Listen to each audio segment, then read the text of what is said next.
Hello, my brave night wanderers, and welcome back to my channel, your passage into shadows, your whisper between the walls, your journey into fear. Tonight, we descend into the underworld of Appalachia. We leave behind the forests, the moonlit hollers, and step into the yawning mouths of caves, silent, cold, echoing with secrets. West Virginia, the mountain state, is threaded with legends, hoary whispers, and specters of the past.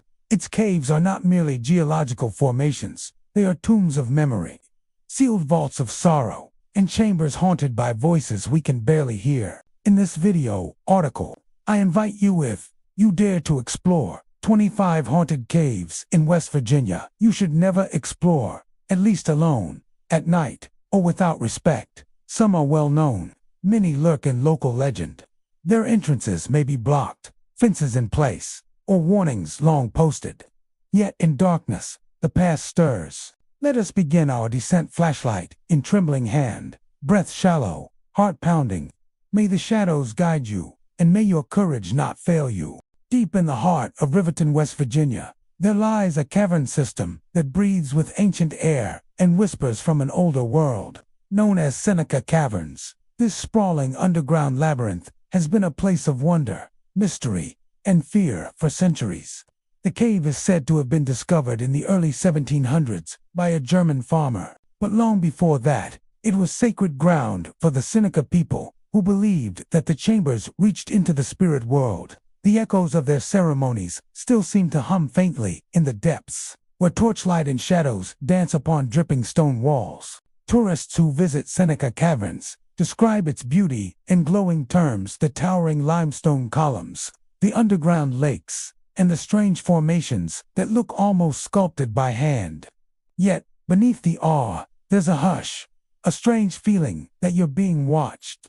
Guides often remind visitors that the cave has moods. It can feel friendly, alive with natural wonder one moment, and suddenly grow cold and heavy the next, as if the mountain itself were exhaling a long-forgotten sigh. The most haunted area, according to decades of guides and spelunkers, lies beyond the main walkway, in two connected chambers known as the council room and the devil's kitchen. It is here that the stories begin to blur the line between legend and the supernatural. The council room is said to have once been a ceremonial space for the Seneca tribe. Even now, it carries a strange reverence. Its wide stone floor and high ceiling give it the feeling of a subterranean temple. Some say you can still hear the faint rhythm of drums if you stand completely still. Others swear they've felt a cool hand brush their shoulder when they whispered too loudly. But it is after passing through the narrow opening that connects the council room to the devil's kitchen that the true hauntings are said to begin. The devil's kitchen is a darker chamber, filled with strange rock shapes that twist and reach like frozen figures. Guides tell visitors it got its name because of the occasional bursts of sulfurous smell, like burnt matches that drift from unseen cracks. The air feels thicker there, and sound behaves oddly. Your footsteps seem to echo ahead of you, as though someone were walking just out of sight. Over the years, multiple guides have spoken of a strange phenomenon that occurs after the last tour leaves for the day. When the lights are dimmed and the halls are empty, glowing spheres of light about the size of an apple have been seen darting across the council room walls. They move quickly, silently, and seem to vanish into the stone itself. Some describe them as blue-white, others as golden, but all agree that they pulse with a strange intelligence, as though aware they are being watched. One guide, a man named Eric, who worked there for 7 years, told of an evening when he stayed behind to lock up. He walked alone through the cavern, his flashlight cutting narrow beams through the damp air. As he entered the council room, he saw 2 orbs hovering near the ceiling, flickering faintly. Thinking it was a reflection, he turned off his light.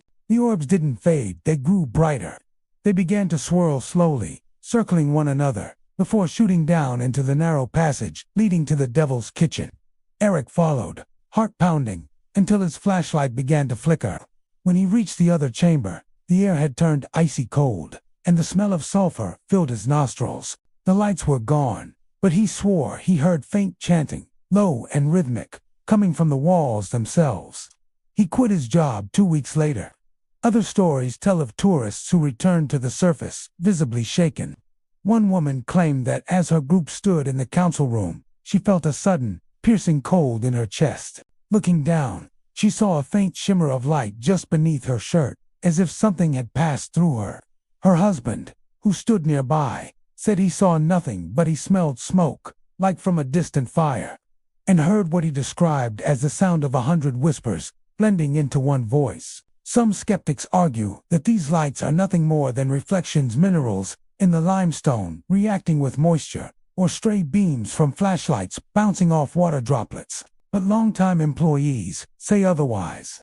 The lights appear even when all artificial sources are cut off. Electronic devices tend to fail in those chambers. Cameras freeze, batteries drain, and recordings pick up faint murmurs that no one remembers hearing in person. Locals claim that the spirits haunting Seneca Caverns are not malicious, only restless. The cave, after all, was once a sacred site, a place of gathering, ceremony, and farewell. Some believe that the orbs of light are the spirits of the Seneca ancestors, keeping watch over the hollow that once connected them to their gods. But others think something darker stirs in the devil's kitchen. That chamber, according to an old miner's tale, was used by moonshiners in the 1800s who disappeared without a trace. Their tools were found, rusted and abandoned near the entrance, and strange claw marks were carved into the rock near their last campfire. Late at night, if you stand outside the cavern entrance, you might hear the faint echo of dripping water, the wind sighing through the entrance, and, sometimes, a soft tapping sound, like footsteps descending deeper and deeper underground. Seneca Caverns remains open for guided tours, and thousands visit each year. Most leave with photos, souvenirs, and a sense of awe at the underground beauty. But a few leave pale, shaking, unable to explain what they've seen. Some never speak of it again. Perhaps the lights are just tricks of the cave's breath, the reflections of minerals, or the dance of water and darkness.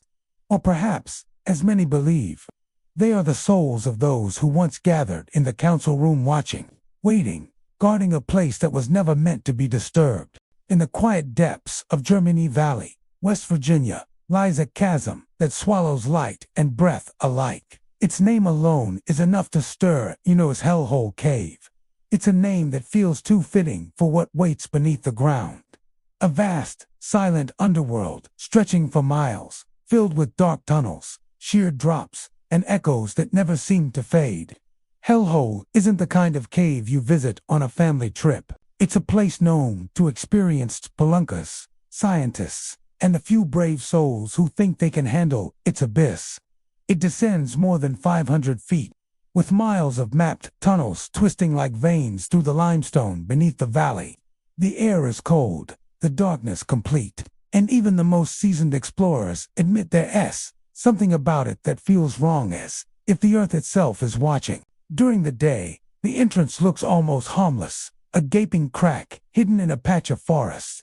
But once you step inside, the world above vanishes. The light fades, the air thickens. Every sound seems magnified. The crunch of boots, the clink of gear, the soft hiss of breathing. Yet within minutes, those who have ventured deep into hellhole say they begin to hear something else. Not their own sounds, but whispers. Footsteps from somewhere behind them. Voices that echo from shafts above voices that shouldn't exist. The first stories date back to the 1800s, when early settlers and miners began exploring the region. Local folklore claimed that the valley was cursed, that strange lights flickered near the cliffs at night, and that animals refused to go near the cave's entrance. Some said the hole was a gateway to the underworld, a wound in the earth that never healed. When one miner disappeared after attempting to map the cave in 1889, the legend of Hellhole took root. His equipment was later found near the mouth of the cave, rope snapped clean as if cut by something sharp. No one ever saw him again. Decades later, when professional cavers began exploring the site, they encountered the same eerie phenomena. One veteran, who had mapped over 50 caves in the Appalachian region, described Hellhole as alive. He told of hearing voices that seemed to float above him, soft and indistinct, like people murmuring in another room. When he looked up, All he saw was darkness. Once, while setting up a light marker in one of the lower chambers, he heard a clear sound, footsteps approaching from the tunnel behind him. He called out, assuming it was one of his team. No answer came, only the sound of boots crunching closer and then stopping right behind him. When he turned, no one was there. His light flickered once, then went out. Many spelunkers who have braved the deeper levels speak of strange lights, dim glows that move like lanterns far down the tunnels. At first, explorers thought they were reflections or the lamps of other groups. But when they tried to follow, the lights always slipped just out of reach, leading them deeper until they vanished entirely. Some believe they are the ghosts of lost explorers, still searching for a way out. Others think they're something older, spirits that predate the valley itself. Hellhole is also infamous for its massive population of bats. Hundreds of thousands of them roost in its depths. Their wings fill the air like a living storm, and their screeches echo off the walls in a sound that can easily be mistaken for human cries. Yet even seasoned bat researchers have reported unsettling experiences. One biologist claimed that while recording data near a vertical drop known as the SA throat, his radio picked up faint whispers, indistinguishable words in a language he didn't recognize. When he played the recording back later, the whispers were gone, replaced by a deep, hollow tone that seemed to pulse through his headphones like a heartbeat. Some theories suggest the strange sounds come from the cave's acoustics hellhole, as twisting passages create natural illusions, bouncing noises from miles away until they seem to come from right beside you. But even that doesn't explain everything.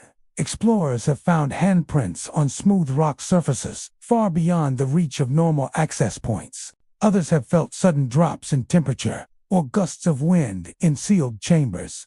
One caver, who swore never to return, told of feeling something grip his ankle as he crossed a narrow passage. He thought it was a snag of rope until it tightened. When he pulled free and shined his light down, there was only stone. The cave has been closed to the public for years, partly to protect the endangered bat species that call it home. But also, some locals whisper, because too many strange things began to happen. Nearby residents say that on still nights, when the valley air goes silent, they can hear sounds rising from the ground. Soft hums, faint moans, and once in a while, a scream that seems to stretch forever before fading into the earth. Older mountain folk warn against going near the site after dark. They tell stories of lights appearing above the entrance, like willow, the wisps dancing through the fog. One tale tells of a pair of hikers who camped near the edge of Germany Valley in the 1970s. At around midnight, they were awakened by the sound of music, low and distant, echoing from somewhere below. Thinking it was a prank, they followed the sound until they reached the cave's mouth. There, they saw a glow deep inside, as though someone were holding a lantern. They called out, but received no answer. When one of them took a step forward, the light blinked out. Moments later, a voice whispered from the darkness, "Go back." They ran without looking behind them. The next morning, their campsite was untouched, but their tent was coated in a thin layer of fine dust, as if it had been underground for years. No one knows exactly what dwells in Hellhole Cave. Some believe it's a haunting born from the spirits of those who lost their lives exploring its depths. Others think the earth itself remembers what happened there, replaying echoes of fear and pain through time. A few even suggest that Hellhole is more than a cave, that it's a threshold, a fissure between worlds, where the living and the dead occasionally brush against each other. Whatever the truth may be, one thing is certain: Hellhole is not just a geological wonder. It's a place where sound bends, light falters, and reason begins to slip. Those who descend into its depths often emerge changed, paler, quieter, unwilling to talk about what they heard down there. Beneath the quiet streets of Charlestown, West Virginia, there's said to be a world that time has forgotten, network of tunnels, chambers, and stone corridors winding through the dark. Locals call it the Charlestown Cave, though few have ever seen it, and fewer still will talk about what might be down there. The entrance, once hidden beneath old cellars, has long since been sealed, but the stories linger like the cold breath of the earth itself. whispering through cracks in basement walls and rising through the town's oldest buildings. Charlestown was founded in the late 1700s, a place of history and unrest, shaped by wars, rebellion, and quiet secrets. During those early days, the cave beneath the town served many purposes. Some records suggest that settlers used it as a natural cold cellar to store goods and wine. Others believe it was a hiding place, a safe route for those seeking shelter during conflicts. And in darker versions of the tale, it was a burial chamber, where those who died from disease or violence were laid to rest when graveyards overflowed.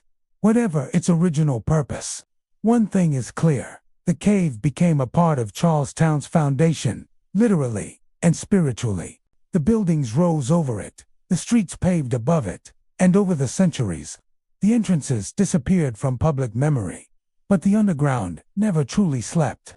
Stories began to circulate in the early 1900s of strange sounds coming from the basements of certain buildings near the town square. Shop owners reported hearing faint knocking behind their walls, as if someone were tapping from within the stone. Others claimed to hear soft whispers rising through the floorboards late at night when the streets above were empty. A baker who worked early mornings once told of finding flour scattered across his kitchen floor, marked with what looked like small handprints, though no one had entered the shop and no children lived nearby. In one of the oldest taverns, employees often spoke of sudden cold drafts that appeared out of nowhere, even when every window and door was shut. They joked at first, calling it the ghost wind, but the laughter faded when one worker swore he heard a voice carried in that breeze, soft, pleading, as if someone were whispering from deep below the ground. Some believe these strange happenings are the result of restless spirits, trapped beneath the streets in the old sealed chambers. They say these souls belonged to those who were buried or lost down there long ago, forgotten as the town grew above them. There's even a rumor that during the Civil War, soldiers used the hidden tunnels to move between buildings unnoticed. Several of them, according to local legend, never came back out. The tunnels, already unstable, may have collapsed and their bodies were never recovered. The most persistent ghost story tied to the Charlestown cave is that of a woman known only as the Mourner. She is said to have lived during the 1800s and lost her husband in the war. Every night she went searching, lantern in hand, convinced that he had been trapped somewhere beneath the town. One stormy night, she entered one of the cellar passages that led down to the cave and never returned. Days later, her lantern was found near a collapsed section of tunnel. Locals say her spirit still wanders below, her faint light sometimes seen flickering under cracks in old basements. When the wind is still, people swear they can hear her voice calling softly, "Are you there?" as if she's still looking for the man she lost. Modern-day construction workers in Charlestown occasionally make discoveries that add weight to the stories. When digging foundations or sewer lines, they've found narrow stone chambers, half filled with dirt and debris, or strange air pockets where the ground seems to breathe. One crew reportedly broke into a small hollow space beneath an old store and discovered a section of wall carved with what looked like initials, faded but deliberate. The air inside was unnaturally cold, and the foreman said that as they stood there, the sound of something moving echoed faintly, though the space was empty. The chamber was sealed again the next day. People who live in the oldest buildings still tell of strange occurrences. In one home built near the original town center, a family described hearing footsteps pacing below their basement floor, slow and measured.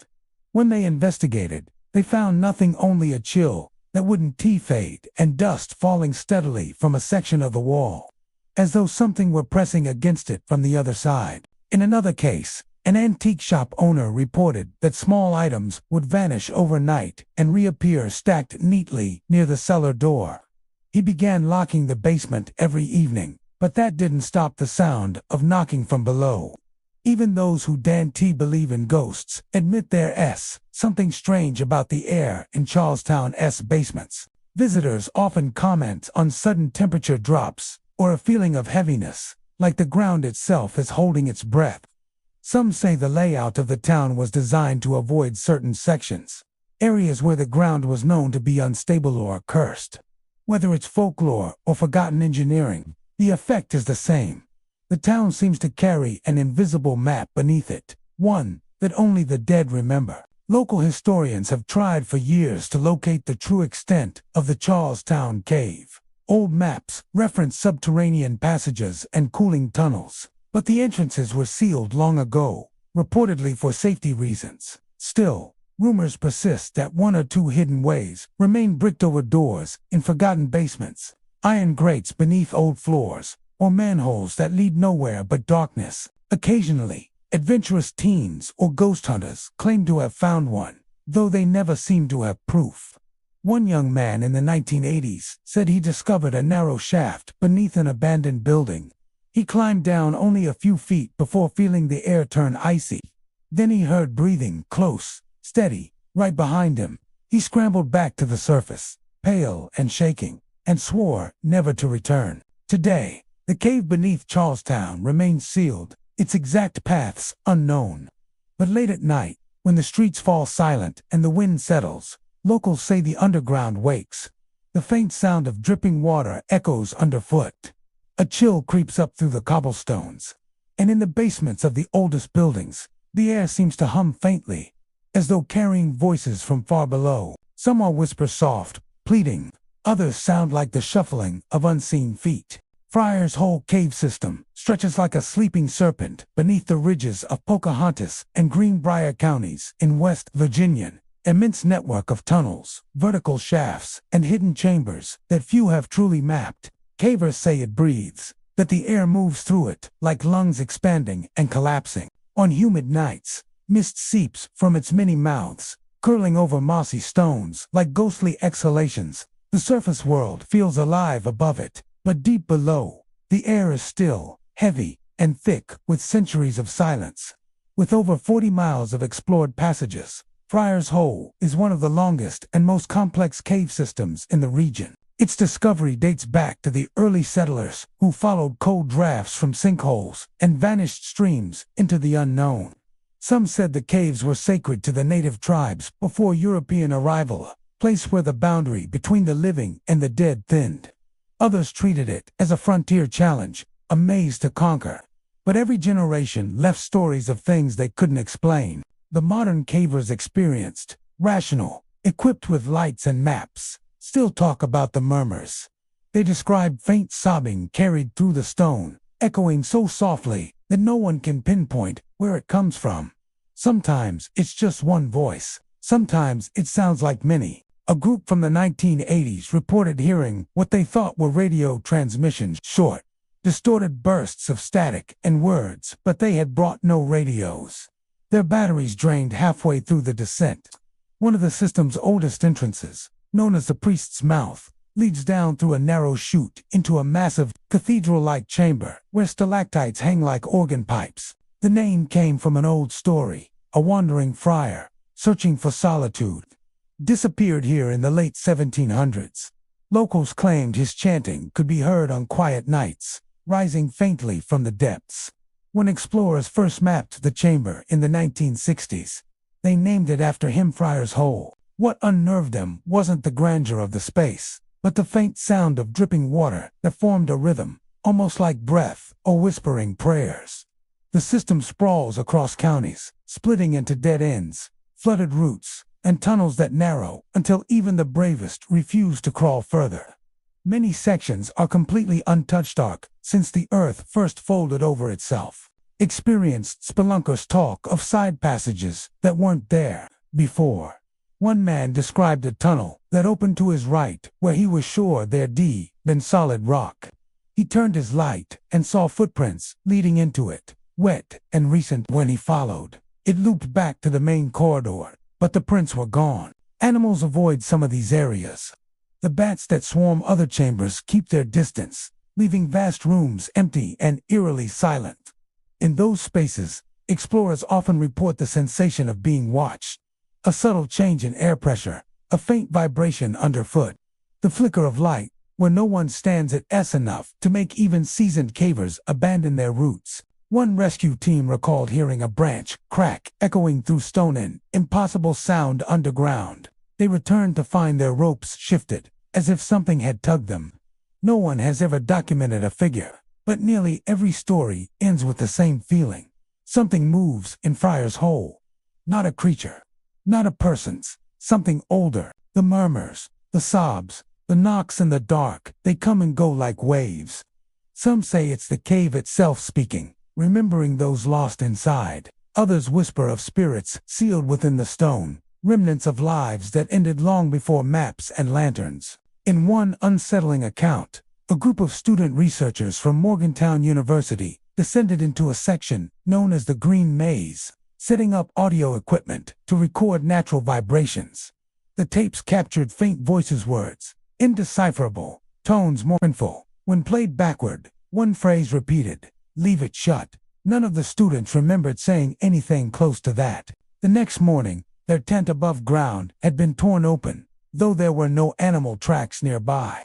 Those who've been there say Friar's Hole changes you. The deeper you go, the quieter your thoughts become, until it feels like the cave is inside your head. One explorer described it perfectly. It doesn't echo your voice, it eats it. Even today, as mapping continues, locals warn visitors not to enter without reason.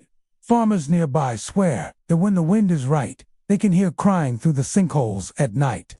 On rare occasions, hikers have reported seeing pale shapes drifting near the entrances, humanoid silhouettes that vanish when approached.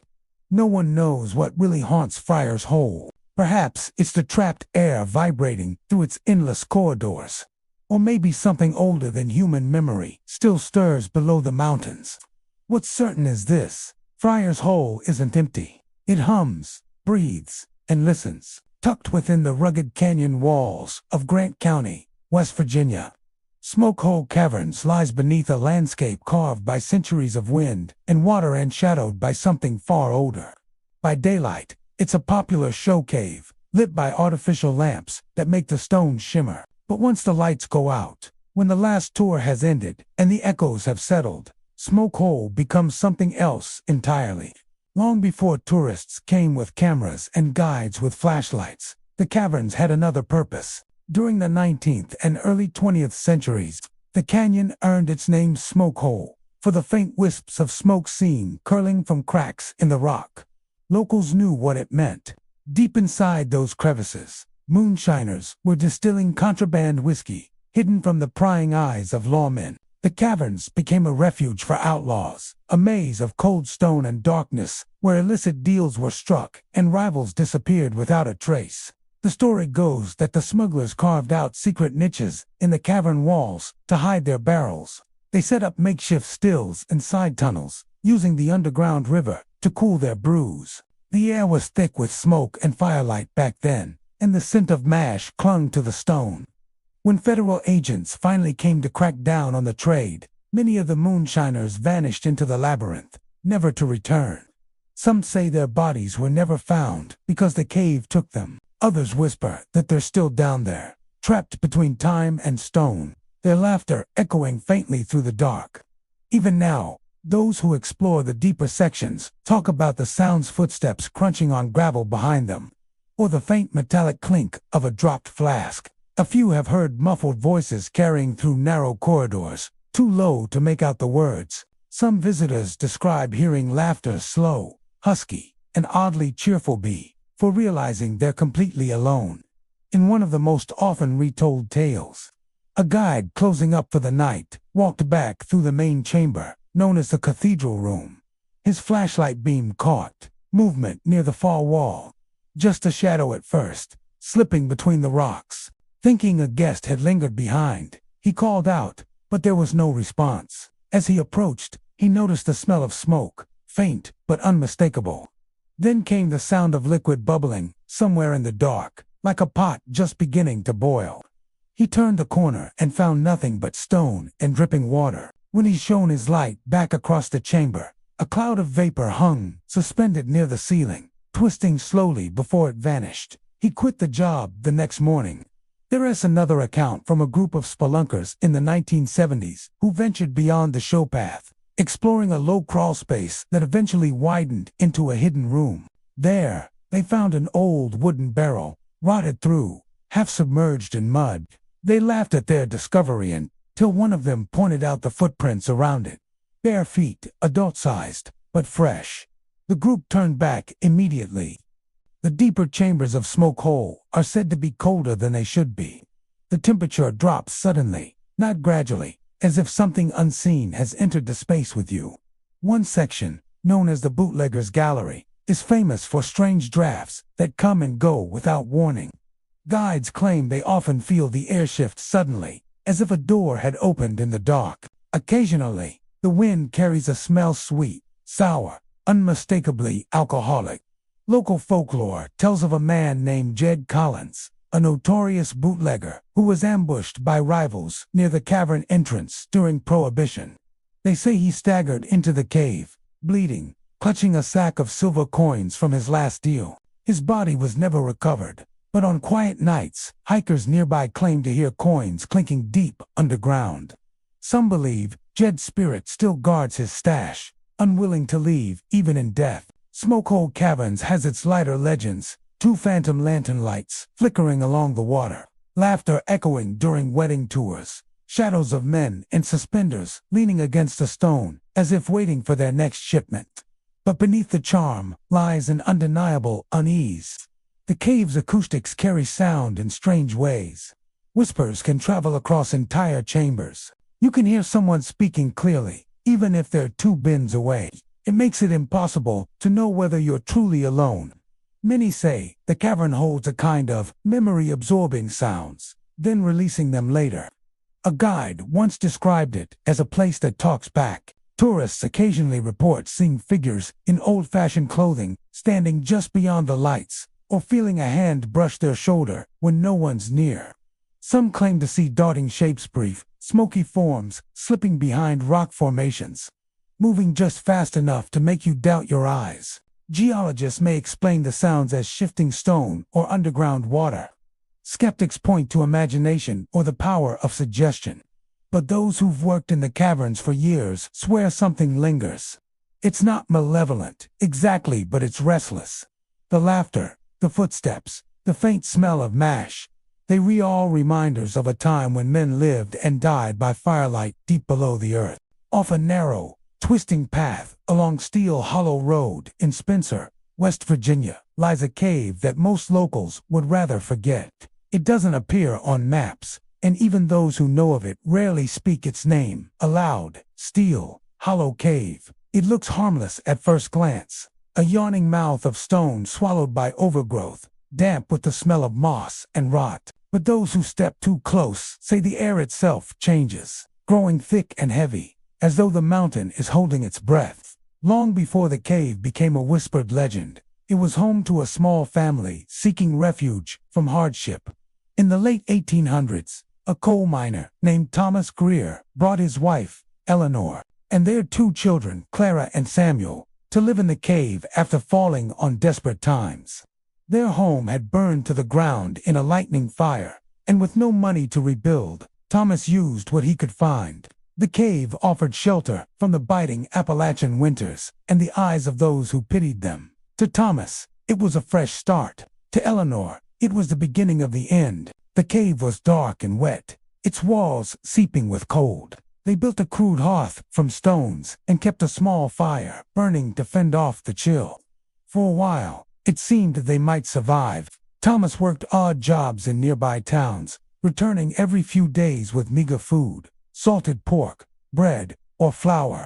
Eleanor kept the children close, reading to them from a tattered Bible by lantern light. But then, the children grew ill. It began with fevers, then coughing that wouldn't stop. Eleanor tried everything she knew: cool cloths, herbs steeped in creek water, whispered prayers in the dark. Nothing worked. Neighbors said the sickness came from bad air in the cave, a foul dampness that clung to the lungs. Some said it was something older, a curse born from the ground itself. Whatever it was, Eleanor's mind began to slip as her children weakened. Nights were filled with their cries, echoing off the stone walls like ghosts calling back at her. She stopped sleeping. She stopped eating. One stormy night, the father returned from work to find silence. The fire had burned low, the air reeking of smoke and decay. In the dim light, he saw Eleanor sitting near the hearth, gently rocking. Across her lap lay Clara and Samuel, pale and motionless. She looked up at him with hollow eyes and whispered, "Be quiet. The children are sleeping." Thomas fell to his knees, horror clawing at his throat. He tried to take the children from her, but she held on tight, her grip iron against his strength. When he finally pried them from her arms, he realized what she had done. The faint bruises on their necks told the story. She had smothered them in her madness, believing she was saving them from suffering. The father buried them just outside the cave, marking their graves with stones. When he returned inside, Eleanor was gone. Some said she wandered into the forest and froze to death. Others believed she never truly left the cave. Since that night, the place has never been still. Hikers who stumble upon Steel Hollow Cave speak of hearing a woman humming softly from deep inside. Some swear they hear her whispering, "Be quiet, the children are sleeping," carried faintly through the dripping stone. On foggy mornings, locals claim to see a woman standing at the mouth of the cave, her dress torn and wet, her hair hanging over her face, cradling something unseen. There are reports from those brave or foolish enough to go inside. They tell of finding small handprints on the walls, pressed into the stone as if by something that should not exist. The air inside grows colder with each step, until breath turns visible and the fire from lanterns flickers out. More than one explorer has left their supplies behind in terror, running until they reach the road, swearing never to return. Decades passed, and Steel Hollow Cave became one of Spencer's unspoken places, not marked on maps, not taught in stories for children, but it never faded. In the 1970s, a group of local teens ventured there on a dare. They found the cave easily enough, guided by the locals' warnings they didn't believe. When they returned hours later, one was missing. Search parties combed the woods for days but found nothing. Two of the survivors refused to talk about what happened inside. One finally broke his silence years later, muttering through tears that they had seen a woman in the dark, holding something that wasn't there. Stranger still, the cave seems to resist time itself. Explorers who photograph its interior often find distortions in their images, a blur in the shape of a woman, or what looks like two small figures beside her. Recordings made within the cave pick up faint background noise, the steady rhythm of rocking, followed by a soft shush, like a mother soothing a child. Even the surrounding woods have a stillness that feels unnatural. Animals avoid the area. Hunters report that their dogs whimper and refuse to cross the hollow. Locals say it's best not to mention the cave after dark. Doing so invites Eleanor's spirit to follow. There are theories, of course. Some believe the story is rooted in fact, that Thomas Greer's tragedy really happened, buried under old town records and forgotten family graves. Others think it's just a tale meant to keep children from wandering too far. But those who stood at the cave's entrance, feeling the cold breath of air spilling from its depths, don't need convincing. On certain nights, when the fog rolls low and the forest grows quiet, people claim you can hear it. The faint creak of an unseen rocking chair. The whisper of a mother's lullaby echoing through the stones. "Be quiet," she murmurs. "The children are sleeping." And if you listen too long, if you linger by that hollow road after dark, you might just hear something else. The sound of small footsteps behind you, and a woman's voice, closer this time, saying softly in your ear, "Don't wake them." Hidden somewhere deep in the forgotten hills of rural West Virginia. There is a story that locals whisper about but never quite agree on, the legend of what they call Ghost Cave. No one seems to know its exact location. Some claim it lies near the edge of County. Others swear it is tucked behind a cluster of pines on a ridgeline that overlooks an old mining road. Maps don't show it, and no official record marks its existence. Yet, for generations, the story has persisted like a cold breath drifting through the hollers. A tale of the cave where the living and the dead share the same silence. According to the oldest locals, the legend began sometime in the late 1800s, when the area was filled with miners carving tunnels through the mountains in search of coal and saltpeter. Life was rough, and death was no stranger to those who worked beneath the earth. Somewhere during those years, one miner, a quiet man named Eli Mercer, was said to have stumbled upon a small cave while hunting. It wasn't part of the mines, just a natural hollow in the limestone, deep and strangely smooth inside, as if carved by hands rather than water. He brought a lantern inside, curious about what he might find. He was never seen again. A few days later, his hunting dog returned home, muddy and whimpering, refusing to go near the woods again. Search parties combed the ridge for weeks, calling Eli's name, but all they found were his tools, scattered near a dark opening in the hillside. The entrance was sealed soon after, covered with brush and stone to keep others away. But locals say that on stormy nights, when thunder rolls through the valley, a pale light flickers near that same ridge, the glow of Eli's lantern, still swinging in the dark. Over time, other versions of the story emerged. Some replaced Eli with a woman, a widow, who lived alone after her husband's death in the mines. She was known simply as the Old Woman by the Creek. Townsfolk claimed she would wander into the hills every evening, humming softly to herself, carrying a bundle wrapped in cloth. One day, she didn't return. When neighbors searched for her, they followed her tracks up the hollow and found them leading straight into a cave mouth. The strange part was, her footprints went in, but none came out. Children growing up in the area were told never to play near the cliffs or wander too deep into the woods. The ghost cave will take you, parents would warn, and like the lonely ones, campers and hunters still tell of hearing humming deep in the woods, a tune without words that fades when you try to follow it. Others have reported seeing a white figure at the edge of their firelight, standing perfectly still, watching. Even now, some claim to have stumbled across the cave by accident. The accounts differ, but they share eerie similarities. Those who find it describe a narrow entrance, hidden behind wild vines and moss, where the air inside is unnaturally cold, colder than the night outside, even in summer. One man from nearby Ripley said he entered only a few feet before his lantern went out without warning. When he turned to leave, he swore he saw faint outlines on the wall, shapes that looked like handprints, pressed into the rock. When he reached daylight, the flame relit on its own. He never went back. Locals also say the cave moves. Old-timers insist that each generation finds it in a slightly different place, sometimes north of the ridge, sometimes near the creek, sometimes in a hollow that didn't exist the year before. It's as if the mountain itself shifts to hide it, or the cave only appears when it wants to be found. There are even stories of travelers who try to revisit it, only to discover the entrance has vanished completely, replaced by solid rock. The most unsettling tales come from those who have spent the night nearby. Hunters camping within earshot of the ridge have awakened to find the woods unnaturally still. No crickets, no wind, no nightbirds, just a heavy silence that presses against the ears. Then, faintly, a woman's voice can be heard calling a name that no one recognizes. The sound is close, yet far away, echoing from deep underground. Some say if you answer, she stopped calling. Others warn that's exactly what she's waiting for. In one version of the legend, the ghost cave is said to be a doorway, not to hell, but to something older, a place where the living world thins. It's where minor souls, trapped underground, wander endlessly, and where the old woman still walks, searching for her husband or her lost child. They say on nights when lightning cracks across the sky, you can see her figure illuminated at the cave's mouth.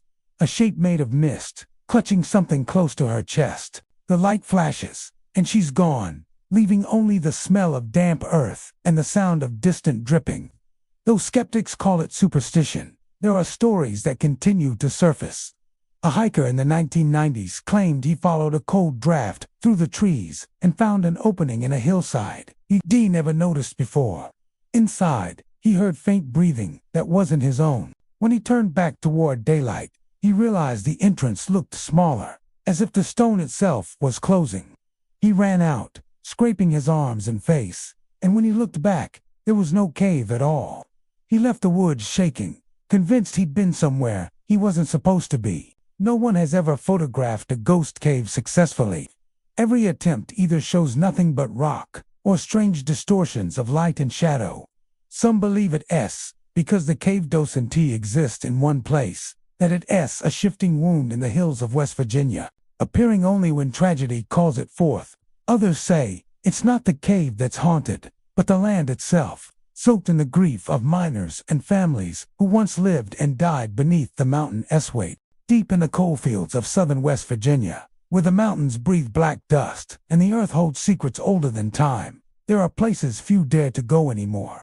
They call them the coal mine caves, where man's tunnels met nature's own passages, and where something unseen still stirs in the dark. Over the years, abandoned mines have collapsed, shifted, or connected with natural karst systems that run for miles beneath the ridges. Some say the rock itself remembers. Others believe something else moves down there, watching. In the early days of mining, men spent their lives carving through the mountain, digging deep veins of coal that pulse through the earth like dark rivers. But sometimes, while blasting or digging, they broke into spaces that weren't man-made caverns already shaped by water long before the first miner arrived. These natural chambers were smooth, almost polished, and carried strange echoes. Lantern light would vanish into their depths, swallowed by a silence that felt alive. Old records mentioned these natural breaks in the seams, but they never told what else the men found there. Those who returned from such places spoke little. Stories began to spread among the miners. Men working night shifts claimed to hear faint singing from the depths of the connected tunnels, low voices that seemed to hum in rhythm with the dripping water. At first, they thought it was just air currents or echoes from other shafts, but when they followed the sound, the melody would stop, and all they'd hear was the faint shuffle of boots on gravel, their own, or someone else's. Some swore the singing was in Welsh or Scots Gaelic, the languages of their ancestors who had once mined back in Europe. Others said it wasn't human at all. In the disused tunnels, strange lights sometimes appeared, small, floating orbs that glowed pale blue or green, flickering as if carried by invisible hands. Men who chased them deeper into the mine reported that the lights always stayed just out of reach. When they turned back, their lanterns would sputter and go dim, and the air would feel heavier, pressing against their chests. A few said the lights weren't orbs, but eyes cold, watchful, shining from within cracks in the rock. When mining accidents happened, and they always did, the survivors often said they heard whispers before the collapse. One miner from Raleigh County told his wife that he heard someone calling his name from the darkness minutes before the ceiling came down. He barely escaped with his life, and when rescuers later cleared the rubble, they found no one else inside. His crew had been working in another section, far from where he swore he'd heard the voice. The tunnels that connected with natural caves became known as the living seams. No one liked to go near them after dusk. The air was different there, cold and damp, with a faint smell of sulfur and iron. Miners said it was the mountain's breath. Some felt a hand brush against their shoulder in total darkness, though no one stood beside them. Others described feeling watched from the shadows, where the lantern light couldn't reach. There were even tales of equipment moved during the night, pickaxes leaning against the wrong wall, footprints appearing in dry coal dust, or carts found miles away from where they'd been left. One of the most talked about stories came from an old site outside Mingo County, where an abandoned shaft had collapsed decades ago. Local teenagers who snuck in during the 1980s described a vast chamber where the mine met a limestone cave. They said the walls glittered faintly, as though covered with wet crystal, and a pool of black water lay still at the bottom. When one of them tossed a rock in, ripples spread, and then a voice echoed back, repeating the boys' laughter in a hollow, mocking tone. They ran and never returned. Years later, that section of hillside caved in, sealing the entrance forever. Older miners have their own explanations. They say the mountain keeps the spirits of those who died inside it. Every miner knows someone who never made it home, crushed, trapped, or buried alive in the dark. The tunnels, they say, are their graves and their afterlife. The singing people here might be the ghosts of old crews keeping rhythm as they work eternally beneath the earth. Others think it's something older, the voice of the mountain itself, humming through the stone as water moves and air flows through unseen cracks. Geologists, of course, offer rational answers. Mineral phosphorescence causes the glowing lights. Wind pressure makes eerie sounds, and shifting rock creates the illusion of movement. But even they admit, the coalfields of West Virginia are unlike anywhere else, a labyrinth of abandoned tunnels intertwined with natural caves, sinkholes, and underground rivers that have never been fully mapped. Some of those passages are large enough to hold buildings, and others are so narrow that only air can pass through. Between them lies a maze no one can predict. Still, the legends persist. Hunters and cavers who explore the backwoods sometimes stumble across openings in the hills that smell faintly of coal smoke.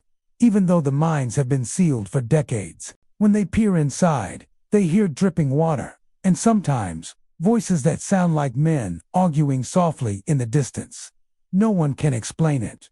Some say the sound comes from deep shafts that still connect to unknown caverns. Others think it's the echo of the past, trapped in stone. Every few years, someone goes missing exploring an old mine. Locals shake their heads and say they went too deep. Search teams sometimes find their lights, their helmets, or tools, but not the people. The shafts where those disappearances happen are usually near areas where natural caves intersect with old tunnels. It's as if something waits in the dark places where human hands shouldn't have dug.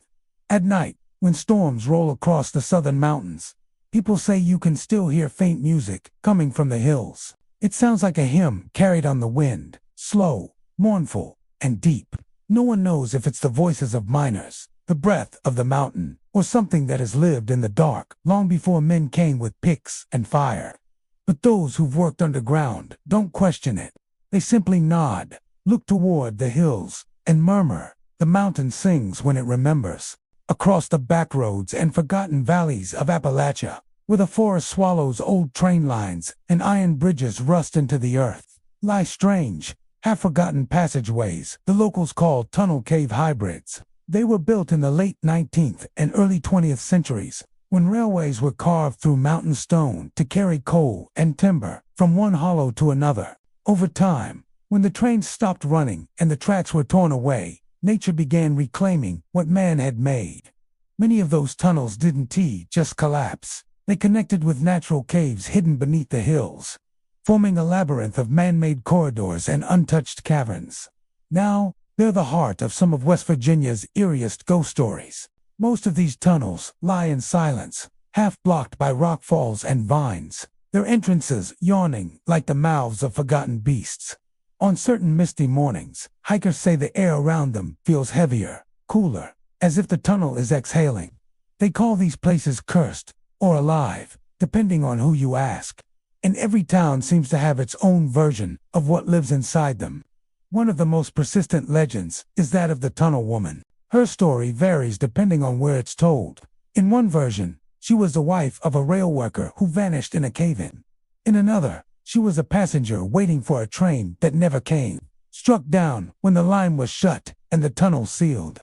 Whatever the origin, her spirit is said to linger where the tunnels and caves meet, the places where man's light fades and the mountain's darkness begins. Explorers who venture into these hybrids tell of seeing a pale figure deep ahead, illuminated by a faint, flickering glow. They assume it's another person with a flashlight until the light vanishes and the footsteps echo behind them instead. People who go exploring these tunnels often say the hauntings don't begin at the entrance.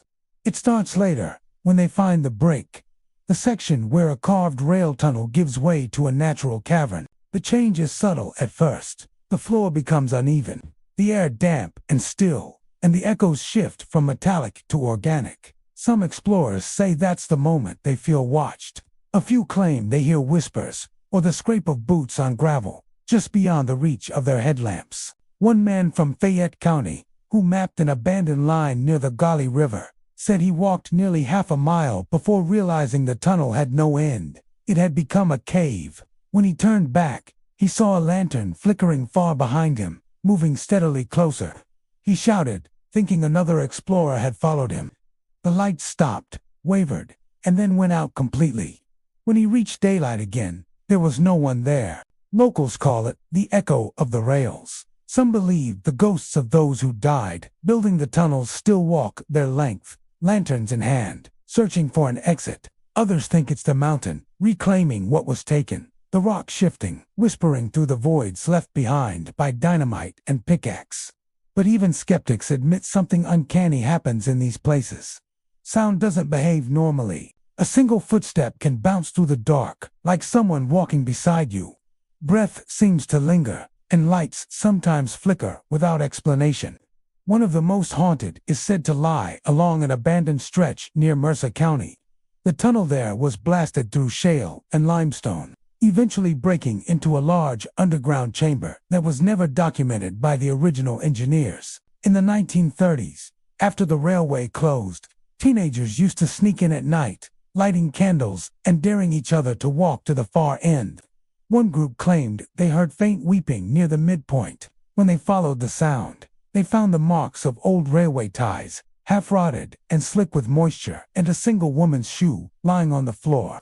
No one could explain how it got there. Decades later, a spelunker who entered the same site described a chilling experience.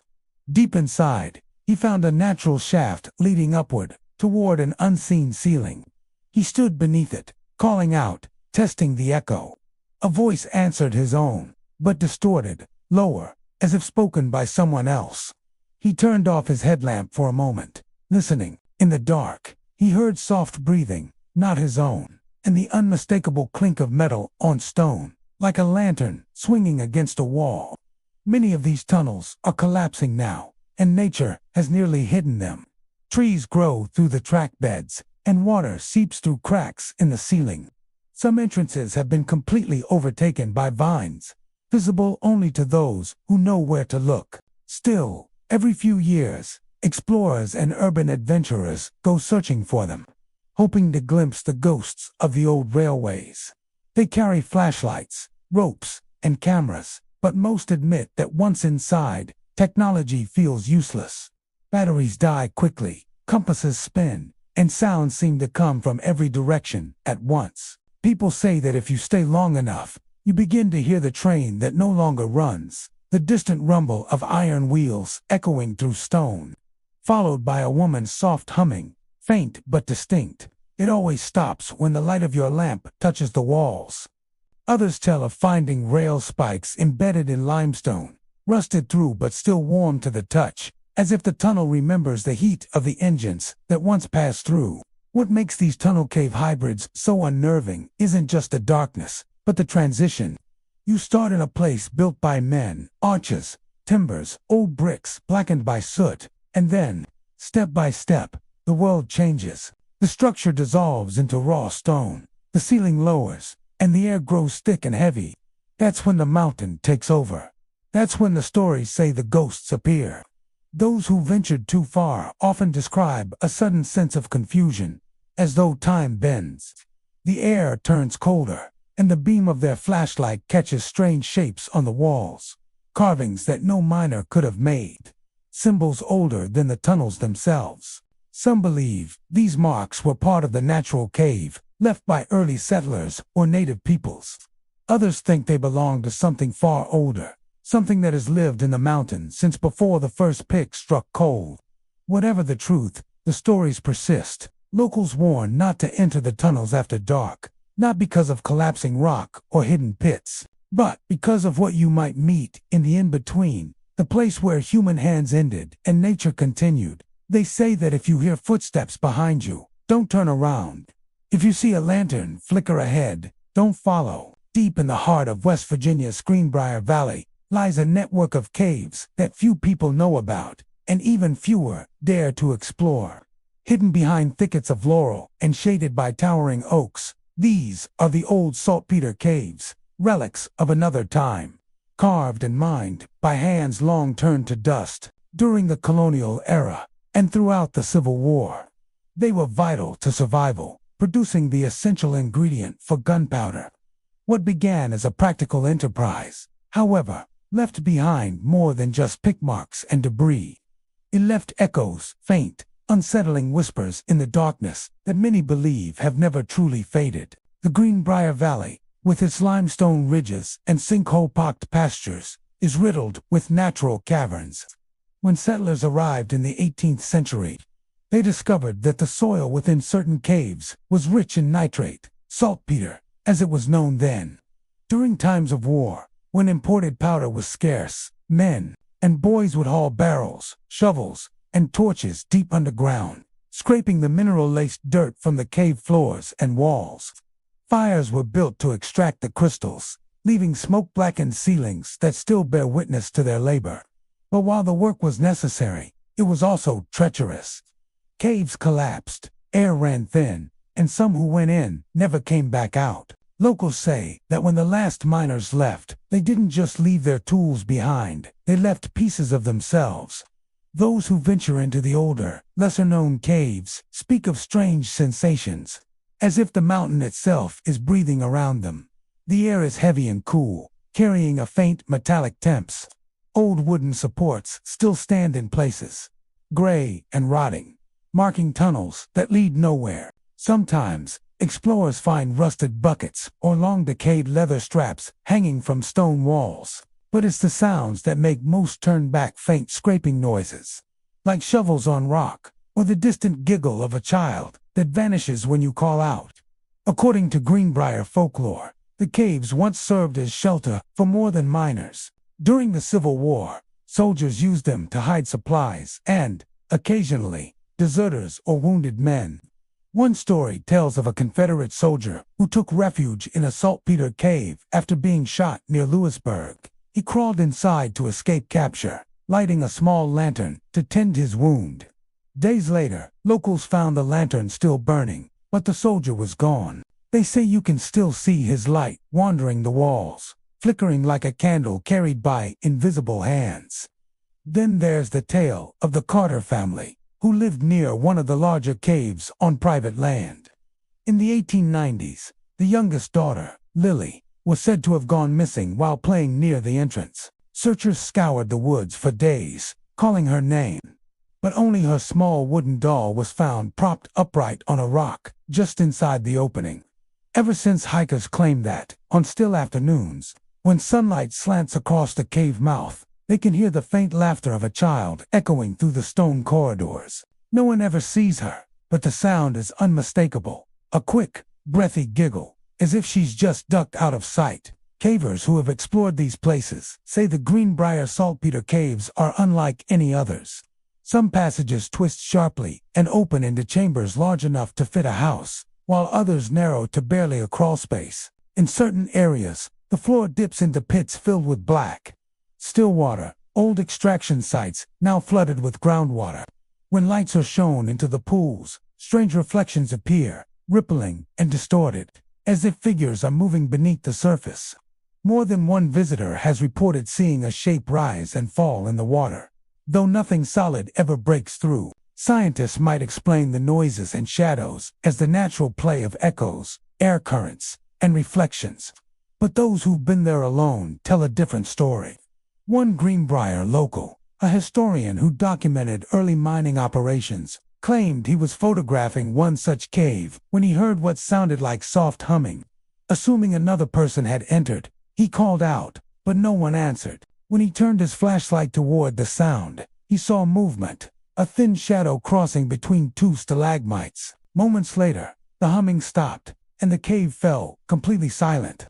Other explorers describe a feeling of sudden warmth in certain chambers, as though standing near an unseen fire.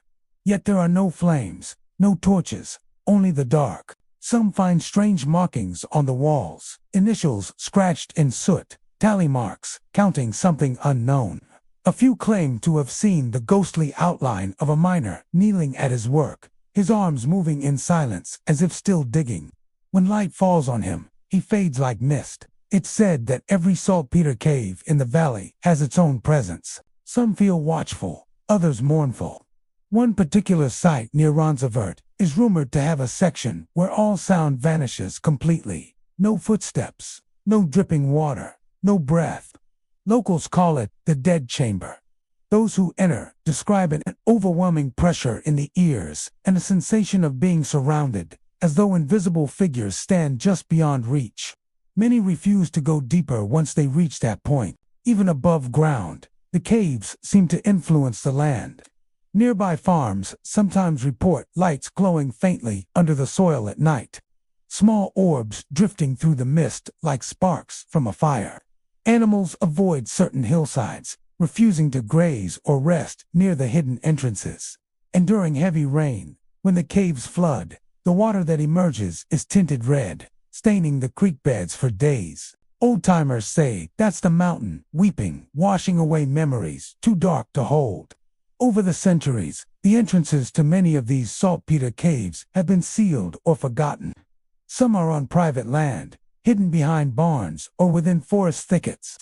Others have collapsed entirely, their openings buried beneath landslides or time. But locals insist they're still there, running deep beneath the valley like veins in stone. And when the wind is right, carrying the scent of rain and soil, you can still hear faint sounds rising from underground. The clang of a pickaxe, the soft laughter of unseen children, the whisper of footsteps retreating into the earth. Deep in the forgotten back hollows of West Virginia, where the forest presses close and the air feels older than time itself, there are places locals refuse to walk after dark. They call them the sinkhole caves, unmapped, unnamed, and unwanted. The earth there seems restless, shifting without warning, swallowing trees, stones, and sometimes more. One night, there's nothing but a patch of soft moss and whispering leaves. By morning, there's a hole big enough to take a house. Old families say the land breathes here.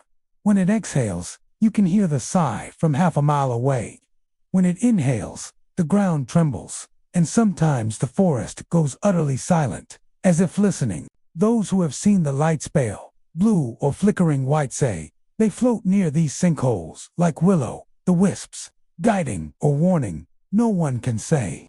A farmer from near Williamsburg once followed one, thinking it was a lantern. He said it led him to a hollow so deep it swallowed the moonlight, and at its base he heard whispers echoing in a voice that almost sounded like his own. No one mapped these caves. No one wanted to. The ground is treacherous limestone, riddled with tunnels, natural passages collapsing into the old veins of forgotten mines. It's said that if you drop a stone into certain holes, you never hear it hit bottom. The air that rises up smells damp and cold, touched with a strange metallic temps, like rusted iron or dried blood. Some swear they've felt warm air exhale from below, as if something alive waits beneath the surface. One man, a spelunker from Lewisburg, tried to explore one such hole near unsolved. He marked the trees, tied his rope, and went down. His last words, shouted up to his partner, were, "It opens up down here." Then came silence. When rescuers came, they found his rope frayed clean through, the end blackened like it had been burned. His flashlight was recovered later, found miles away in a different sinkhole, its bulb still faintly glowing, though the batteries had long been drained. Locals tell of other vanishings too. In the 1950s, two brothers searching for lost cattle followed prints to a depression in the earth. The ground there had sunken since the last rain, revealing a jagged hole lined with stone. They climbed down to look, found nothing but a cold draft and the smell of wet clay. When they tried to climb out, one brother turned to find the other gone. No scream, no sound, just gone. He scrambled up in terror, and when he looked back, the hole had filled itself halfway, loose soil trickling in like a slow tide. Even the animals avoid those spots. Deer skirt wide around them, dogs whine and pull at their leashes. Hunters say that near these places, the forest feels wrong, too still, too watchful. Sometimes they see shapes standing by the rim, faint as mist, faces turned upward as though waiting to be remembered. And at night, when the fog moves low, the sinkholes breathe out a sound that isn't wind. Some call it humming, others crying. A few say it sounds like a lullaby, sung off-key, fading into the dark. An old story passed down in Alderson tells of a preacher's daughter who vanished one autumn evening. Her family found her shawl caught on a thorn bush near a new sinkhole that had opened after the last rainstorm. They called her name for hours, but all they heard was their own echo, bouncing back hollow and wrong. A week later, her mother claimed to see her standing at the edge of the sinkhole, pale and still, her feet hovering just above the ground. When the mother screamed and ran toward her, the girl stepped backward into the hole and was gone. The sinkhole collapsed completely by dawn. Some think these caves connect deeper than any map could show, linking the hollows, the mines, even the rivers underground. In the 1970s, a group of geology students tried to trace the air currents between a series of sinkholes. They set smoke flares at one, and several minutes later, a farmer 3 miles away saw thin white wisps rising from a completely different hollow. What frightened them wasn't the distance, it was the sound that came with it. A long, low moan, like something massive shifting in the dark, echoing through unseen corridors. Elders in the valley say the caves aren't empty. They're hungry. The ground takes what it wants and closes itself again, sealing away voices, tools, even bones. That's why they say not to follow lights near the hollows, not to listen if someone calls your name from the trees. The dead might not be buried deep enough to stay quiet, and yet people keep finding new ones.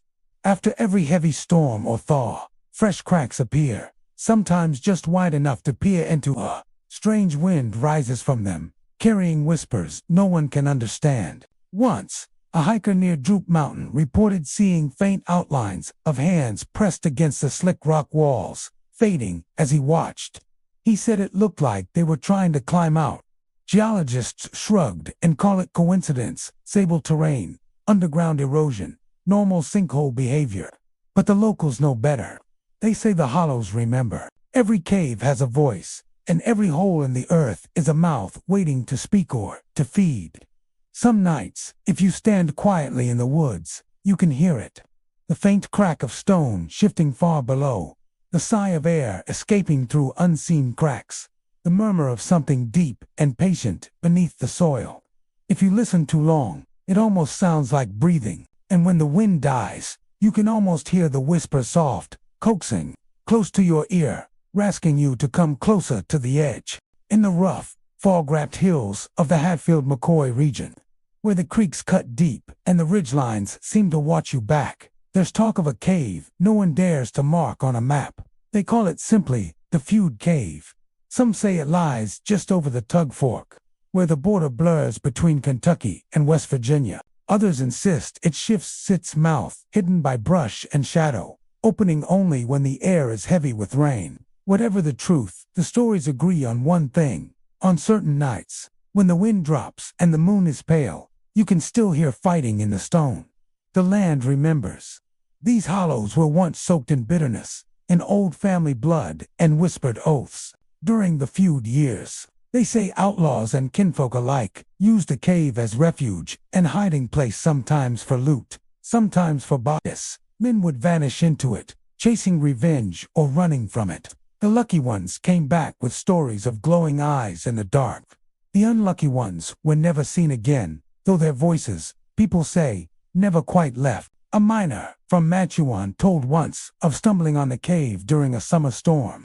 He said the rain came hard and fast, flooding the low ground, and he ducked beneath an overhang to wait it out. Lightning flashed, and in that instant he saw that the rock behind him wasn't solid. It opened into a low passage, slick and dark as coal. He swore he heard the crack of gunfire echo from deep within, followed by the dull thud of boots running on stone. Then came shouting, desperate, and so real he nearly called out. But when he shined his light down the tunnel, there was nothing, just wet limestone and the sound of dripping water. He left and never went back. Others tell of finding strange relics near the cave mouth, a rusted revolver, half a wagon wheel, a belt buckle engraved with an H or M. Once, a hunter claimed to have uncovered a wooden box buried just inside the cave, packed with coins and a child's hair ribbon, both blackened with age. When he tried to take it home, his dog began howling and refused to go near him. That night, he dreamed of men fighting in torchlight, their faces smeared with mud and fury. By morning, the box was gone, though his shovel was still leaning against the wall. In the 1930s, 2 boys from the valley tried to explore it for themselves. They were 12, curious and fearless. They followed what they thought was a dry creek bed and found a gap in the rocks large enough to crawl through. Inside, the air was cold and still, and a faint humming seemed to come from the depths. One of the boys lit a match and swore the shadows on the wall moved against the flame. When they turned to leave, they realized they could no longer see daylight. The way out had vanished, swallowed by darkness. They screamed until their voices broke. Hours later, an old trapper found them lying unconscious beside the same creek bed, their faces streaked with dirt and tears.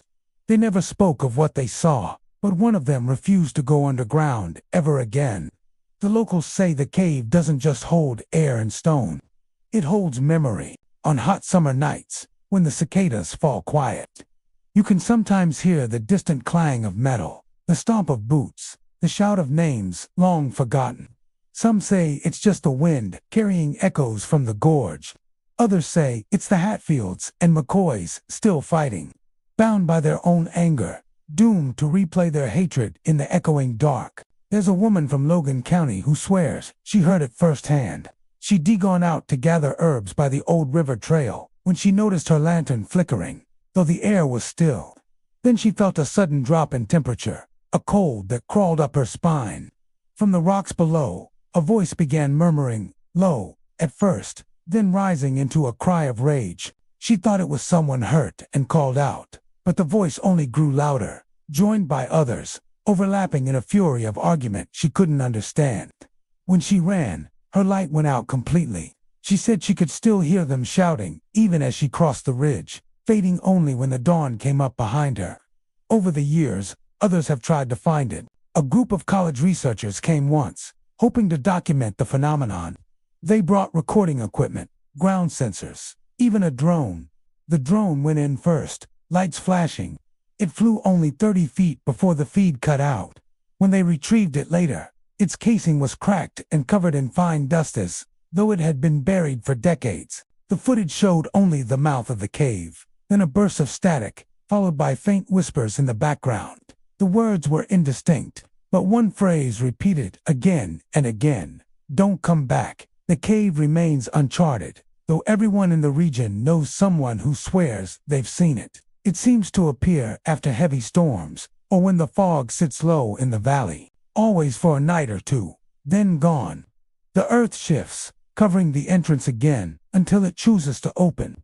They say you can tell it's near when the crickets fall silent, and a strange red glow flickers through the trees, like lantern light from underground. Those who follow it never quite find the source. Some whisper that the feud never ended, just moved beneath the hills. The spirits of the old clans still guard their secrets, their treasures, their grudges. Maybe the cave is their meeting ground, their eternal battleground. Maybe it's a wound in the earth that never healed, bleeding memory into the present. What everyone agrees on is this: the Hatfield-McCoy country is more than history. It's alive with the weight of what was done there. The mountains remember every bullet, every oath, every drop of blood spilled in rage. And deep below, in that hidden cave that refuses to rest, the echoes never fade. In a forgotten hollow, deep in the Appalachian folds of West Virginia, there's a story older than any road sign. The locals call it Teacher's Cave. You won't find it marked on a map, but if you ask an old-timer in the nearest town, soft-spoken folks who still remember the one room, schoolhouses, you might get a quiet nod and a warning not to linger near the ridge at dusk. The story goes that once, long ago, a teacher disappeared there, and her voice never left. They say the school stood halfway up a hill where the fog liked to gather, its single bell ringing out each morning to call the valley children from their homes. Her name was Miss Leela Carter, a woman not yet 30, sent by the county to teach reading, arithmetic, and a little bit of music. She lived alone in a cabin not far from the limestone cliffs, where a small cave gaped like a black mouth in the rock. She'd use it sometimes as a shelter during storms, or to keep her preserves cool, since the air there stayed cold even in July. Miss Carter was beloved by her students. She taught with patience and kindness, often staying after class to help the slower learners. But as that autumn deepened, the children began whispering strange things. They said their teachers sometimes stopped mid-sentence and stared toward the woods, as if listening to something they couldn't hear. One boy swore he saw her talking softly to the empty trees after class. Another said she asked him one day if he had ever heard the voices under the hill. Then, one October evening, she vanished. A storm had rolled through that night, thunder shaking the windows, lightning turning the forest white for seconds at a time. When the parents came the next morning to drop off their children, the schoolhouse door was still locked. Her coat hung on its peg inside, her lesson book open on the desk, but the bell rope had been torn from the ceiling, lying coiled on the floor like a snake. The search began that afternoon. Men from the valley fanned out with lanterns, calling her name. They found footprints leading toward the ridge, where the rain had turned the soil slick and dark. The prints ended at the mouth of the cave. Inside, the air was colder than any winter day, heavy and still. The only sign of her was a single school paper lying near the entrance, spattered with mud. The words smeared but legible enough to read. Listen carefully. No one ever found her body. After that, the school closed for a time. The county sent another teacher, but she left within weeks, claiming she couldn't stand the whispers. The children don't make them, she told the townsfolk. The walls do. Indeed, the children themselves had already begun to change. They said they heard Miss Carter in the woods, her soft voice correcting them when they recited their lessons, or warning them when they ran too close to the ridge. One little girl said she saw a shadow standing by the cave, holding a lantern that didn't light. Another swore that when she lost her reader in the grass, it was returned the next day dry, clean, and placed neatly on her desk, though the door had been locked all night. The parents forbade the children to go near the cave, but children are curious things. One evening, a few of them dared each other to sneak up there. They went at dusk, carrying a single lantern. The mouth of the cave yawned wider than they remembered, a faint draft rising from it like a sigh. They didn't go far, just a few steps inside, but they said the air felt crowded, like someone was standing too close behind them. Then, from deeper in the dark, a voice spoke. Quiet now. Class is in session. The lantern blew out. When the children ran home screaming, their parents found them shaking and pale. They couldn't explain what they'd seen, only that the voice had sounded exactly like Miss Carter's. Years passed. The school fell to ruin. The cave grew over with moss and ivy, and the story sank into memory. But people who live near that hollow still say strange things happened there. Hikers hear faint recitations drifting on the wind multiplication tables, spelling lessons, the lilting rhythm of a teacher's call, and a chorus of children's replies. Sometimes, when the light fades, they say you can see a figure standing just inside the cave entrance, her head tilted as if listening for an answer that never comes. An old man once claimed to have gone inside at twilight. He said the floor was damp and uneven, and his flashlight flickered, though the batteries were new. On the walls were faint markings, as if chalk had been dragged across the stone letters, and numbers half erased. In the deepest part, where the air grew thick and his breath came out white, he heard it, a woman's voice, firm and gentle. No running, it said. Stay with the group. He left without looking back. Some say the cave holds her spirit, still teaching lessons to no one. Others think she wandered too deep and found something older than she was, a whispering presence that never let her go. They call it a curse, a haunting, maybe even a warning. Yet, on certain nights, when the fog rolls down from the ridge, you can hear that soft echo of chalk tapping on slate, followed by the faintest voice. Good job, class. Locals avoid the place after dark. Hunters swear their dogs won't go near it. The few who have camped nearby tell of waking to see faint lamplight glowing from the trees, moving slowly as if carried by an invisible hand. And just before dawn, when the mist thins, they hear a bell ring once, far away, followed by silence. No one knows where Miss Carter went, or what she became inside that mountain. Maybe she's still trying to keep her students safe, calling out from the shadows to hush their laughter before something else hears it. Or maybe the hollow claimed her, turning her kindness into a warning that echoes through the stone. High up in the ridges, where the roads fade to gravel, and then to nothing at all, there's a story the mountain people still whisper when the fog rolls low. They call it the Crying Cavern. You won't find it on any map, and even those who claim to have seen it can't agree on where it lies. Some say it's hidden near the old ridge above Panther Creek. Others swear it's closer to the state line, where the woods grow so thick they seem to swallow sound. But everyone tells the story the same way: a woman, a storm, and a cavern that still weeps for what it took. It began long ago, when the ridge was home to only a handful of cabins scattered between steep hollows. The woman's name has been lost to time, but folks remember her as the mother on the ridge. She lived with her little boy in a cabin built from rough-cut timber. Her husband long gone to work the mines. One gray evening, when the clouds were heavy with rain, he didn't come home. Neighbors searched through the night, calling his name into the mist, their lanterns swaying between the trees. But the woods only echoed their cries, throwing their voices back hollow and strange. Near dawn, they found his footprints leading toward the ridge, a trail of small, bare feet pressed into the mud. The tracks ended at the mouth of a narrow cave, half hidden behind fallen stone. The mother refused to wait. Before anyone could stop her, she took a lantern and went in alone. The others waited outside, listening to the sound of her voice fade into the darkness. Minutes passed, then hours. No one dared follow. When the lantern light vanished completely, they called for her, but all they heard was dripping water deep within the earth. The storm broke, then lightning cracking over the ridge, rain pounding down. The creek swelled, the entrance half collapsed, and by morning the cavern was sealed. They dug, but the rock kept falling, as if the mountain itself wanted to keep its secret. No trace of her or the child was ever found. Hunters who wandered too close said the air turned cold and carried the faint sound of crying, so soft it might have been wind, till you realized it came from below your feet. One man claimed he followed it to a hole between two mossy boulders, and when he peered inside, he saw the flicker of lantern light far underground. Then, just for a moment, a pale hand reached toward him from the dark, and a voice whispered, "Have you seen my boy?"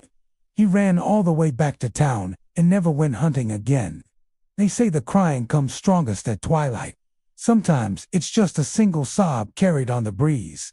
Other times a long wail that rises and falls like a mother calling through a dream. And always, just before it stops, there's a faint echo like a child answering. People who hear it say it stays with them afterward, replaying in their sleep, pulling them back toward the ridge. In the 1920s, a survey team came through, mapping the old hills for coal seams. One of them, a young geologist named Howard, set up camp near the ridge, unaware of its reputation. On the second night, he heard what he thought was a woman calling for help. He grabbed his lamp and followed the sound into the woods, through the mist, until he reached a dark opening in the rock. The crying was louder there, echoing up from deep inside. He shouted down that he was coming, then started in. They found his supplies the next morning, scattered near the entrance, but no sign of him. When his team returned days later, with ropes and lanterns, they discovered that the cave didn't lead anywhere, ended in a narrow wall after 20 feet.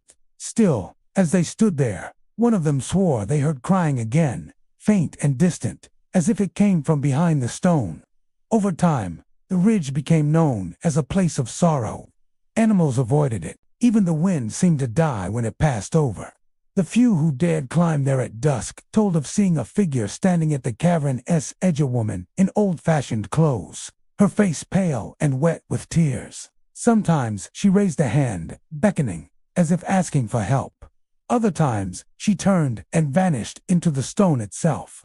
A hunter from Mingo County once swore he spoke to her. He said he was tracking a wounded deer one evening when the forest grew quiet. No birds, no crickets. Then he heard crying behind him. When he turned, a woman stood a few yards away, her hair hanging damp, her dress clinging to her, as though she'd just come from the rain.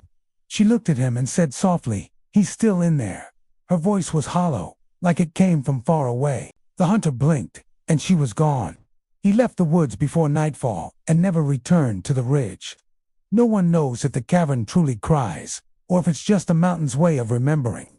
Some believe the water that seeps from the rocks are her tears, dripping eternally through the stone. Others think she found her child deep below and chose to stay, a grief echoing up through cracks and tunnels no one can see. Every few years, someone claims to find it again, a hiker, a spelunker, a curious local, drawn by the tale. They always describe the same thing, a cool wind that smells faintly of rain, a distant sound like a sob, and a feeling of being watched from the dark. One man said his flashlight dimmed the closer he got, though the batteries were fresh. Another swore he saw small footprints in the damp earth inside the entrance, leading deeper into the shadows. When the wind is right and the ridge is cloaked in twilight, the story feels less like legend and more like memory. You can stand on the narrow trail and listen. Sometimes it's just the trees shifting, but if you wait long enough, you might hear her soft cry, full of longing, drifting through the stones. And for just a moment, you'll feel the air tremble, as if someone unseen is standing beside you, whispering into the dusk. Deep in the forgotten reaches of West Virginia's old logging country, where pine and hemlock crowd the ridgelines and fog drifts low like smoke, there's talk of a place few dare to find: Blood Cave. It's not marked on any map, not named on any county survey, but among locals, it's known by whispers. Some say it was once a place of safety, a cool refuge for loggers after long, blistering days felling timber. Others say it became a tomb. They call it Blood Cave, not because of any one event, but because too many bad things seem to end there. The stories go back to the late 1800s, when lumber camps were scattered across the ridges, their men living hard and dying young. In those days, fights were common over wages, over whiskey, sometimes over women from the nearby towns. One tale says a man named Ezra Pike, a foreman known for his temper, struck down one of his workers with an axe after an argument. The body was never found, but a week later, red stains appeared at the mouth of a nearby cave, and the creek that ran below it carried a strange scent for days. The loggers started calling it Blood Cave, and by winter, the whole camp avoided it. Years later, more men vanished in the woods. Some thought they'd run off to other jobs. Others whispered the cave had taken them. Those who stayed on claimed to hear muffled cries coming from underground, like men calling for help through layers of stone. A few who ventured close said they saw flickers of lantern light inside, though no one was there to hold it. One logger, an old man named Franklin Tabb, told a story before he died in 1912. He said he'd once gone into Blood Cave during a thunderstorm, looking for shelter after his mule broke loose. Inside, he found the air heavy and still, like the cave itself was waiting. The ground was damp, and his lantern flickered though there was no breeze. Then, from deeper in, he heard something, a slow, dragging sound, like boots scraping rock. When he called out, his voice came back distorted, as if another voice was layered over his own. He swore he heard a man whisper, "You shouldn't be here." Tabb left his lantern behind that night, too shaken to retrieve it. When other men returned the next morning, the lantern was gone, but fresh red streaks marked the cave wall where he'd set it down. They thought it was rust or algae, but the color never washed away. Even decades later, hikers would remark that the cave's interior seemed faintly red, as though the rock itself had absorbed something it shouldn't have. By the mid-20th century, the old camps were long abandoned. Forests swallowed the rail spurs, and only fragments of saw blades and iron tools remained buried in the undergrowth. But Blood Cave remained. Hunters found it occasionally, usually by accident, and always by sound, a low echo that carried on still mornings, like a moan through the timber. Some said deer refused to cross that ridge. Others claimed they saw shapes moving inside the mouth at dusk. In the 1970s, a group of local teens decided to prove the stories wrong. They brought flashlights, a tape recorder, and a sense of bravado. They never made it far. One of them, a boy named Dale, later told a preacher that when they stepped into the cave, their flashlights dimmed at the same time. The air felt wet and cold, and they all heard a noise, a rhythmic tapping, like tools striking stone.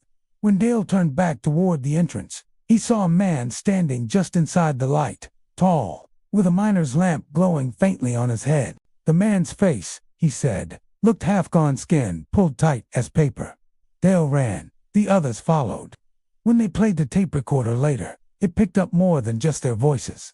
Faintly, beneath their laughter and fear, was a second sound, a dragging step, then the hollow rasp of a breath too long to be human. The tape was later lost or hidden depending on who you ask. Modern hikers who find the ridge say there's still something wrong with that place. The moss on the cave walls is a darker shade than anywhere else, redder when the moon hits it. Some call it an illusion. a trick of iron-rich water running through the rock.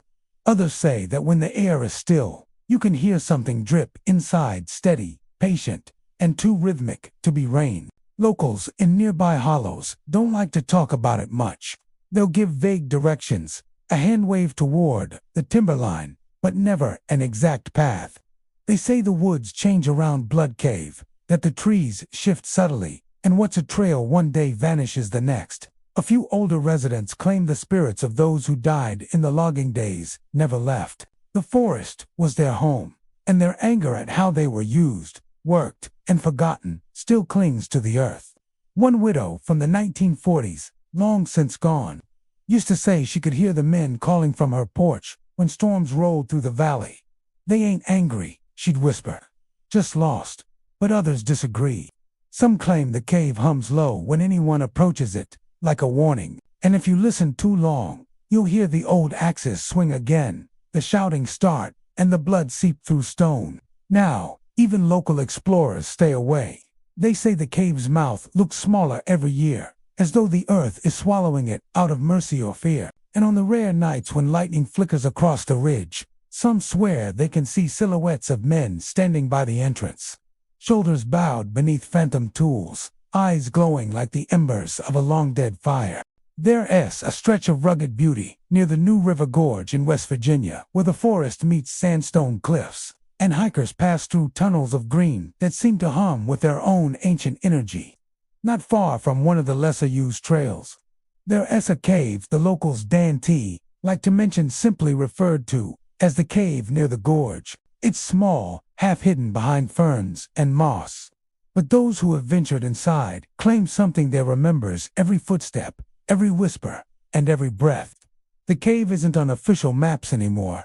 It's said to have been an old miner's shelter back in the late 1800s, when men sought coal seams along the riverbanks. A few of the side tunnels were blasted out, but records show that several miners went missing during that time. When searchers finally entered the cave, they reported hearing strange echoes, almost like the missing men were calling out from somewhere deeper within the stone. The entrance was later sealed for safety, but decades of erosion and curious hikers reopened it. Since then, new stories have emerged: soft whispers, cold touches, and reflections that don't belong. Park rangers receive scattered reports, usually from campers or late hikers who wander off trail. One ranger recalled a couple who came to the visitor center at dusk, pale and trembling. They said they had heard voices while exploring a narrow passage. The voices whispered, "Turn back," again and again. At first they thought it was other hikers, but when the man shined his flashlight toward the sound, the beam caught a shimmer of something, a face, reflected in a puddle at their feet, staring up at them with hollow eyes. When they looked up, no one was there. Others tell of feeling a light tap on their shoulder while crouching to take photos of mineral streaks or old carvings.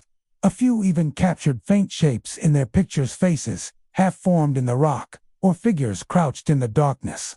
Some dismissed it as tricks of light, but others couldn't shake the feeling that the cave itself was watching them. The strangest accounts come from those who enter alone. One man, an experienced caver from Fayetteville, described hearing his own voice echo back, but not as an echo. He claimed it spoke slightly before he did, like something inside the cave anticipated his words. He left after feeling a hand brush the back of his neck in total darkness. When he returned the next day with friends, the cave was silent, but the air felt unnaturally still, as if holding its breath. Old-timers in the nearby town of Thurmond still trade stories about the place. Some say it was used as a temporary shelter during a deadly flood in 1916, when several families took refuge inside but never came back out. Others mention strange lights flickering from the hills at night, leading hikers toward the cave entrance. There's a belief among locals that the cave feeds on curiosity, that it calls to those who think they can explain the unexplainable. Visitors who've gone too deep describe losing track of time. Their watches stop. Voices of loved ones echo faintly from unseen passages. Some have heard the sound of pickaxes striking stone, even though no mining has happened there in over a century. There's a recurring detail in many stories: a faint metallic scent, like rusted iron or blood, that grows stronger the longer one stays. One group of college students who explored it for a photography project reported hearing water dripping when the cave was completely dry. Then they noticed ripples forming in a shallow puddle, even though no drops fell. When they reviewed their footage later, the audio picked up faint whispers, low rhythmic, and unintelligible. One of them swore that a reflection in the water showed someone standing behind them. Even though all three were accounted for in front of the camera, the cave's location isn't precisely known anymore, and park officials discourage searching for it. Yet stories persist, especially online threads, from hikers sharing eerily similar details despite never meeting.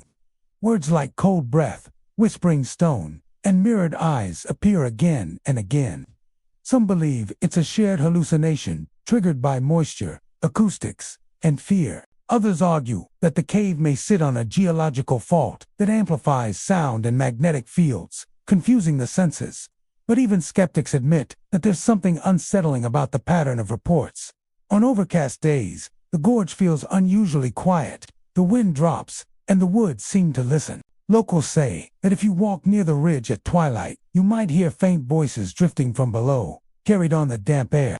They are said to sound less like calls for help and more like conversations, murmured words you almost recognize, but can't quite place, as if the cave collects fragments of sound and releases them at will. A few explorers still search for it, despite warnings. Some come back shaken, refusing to talk about what they saw.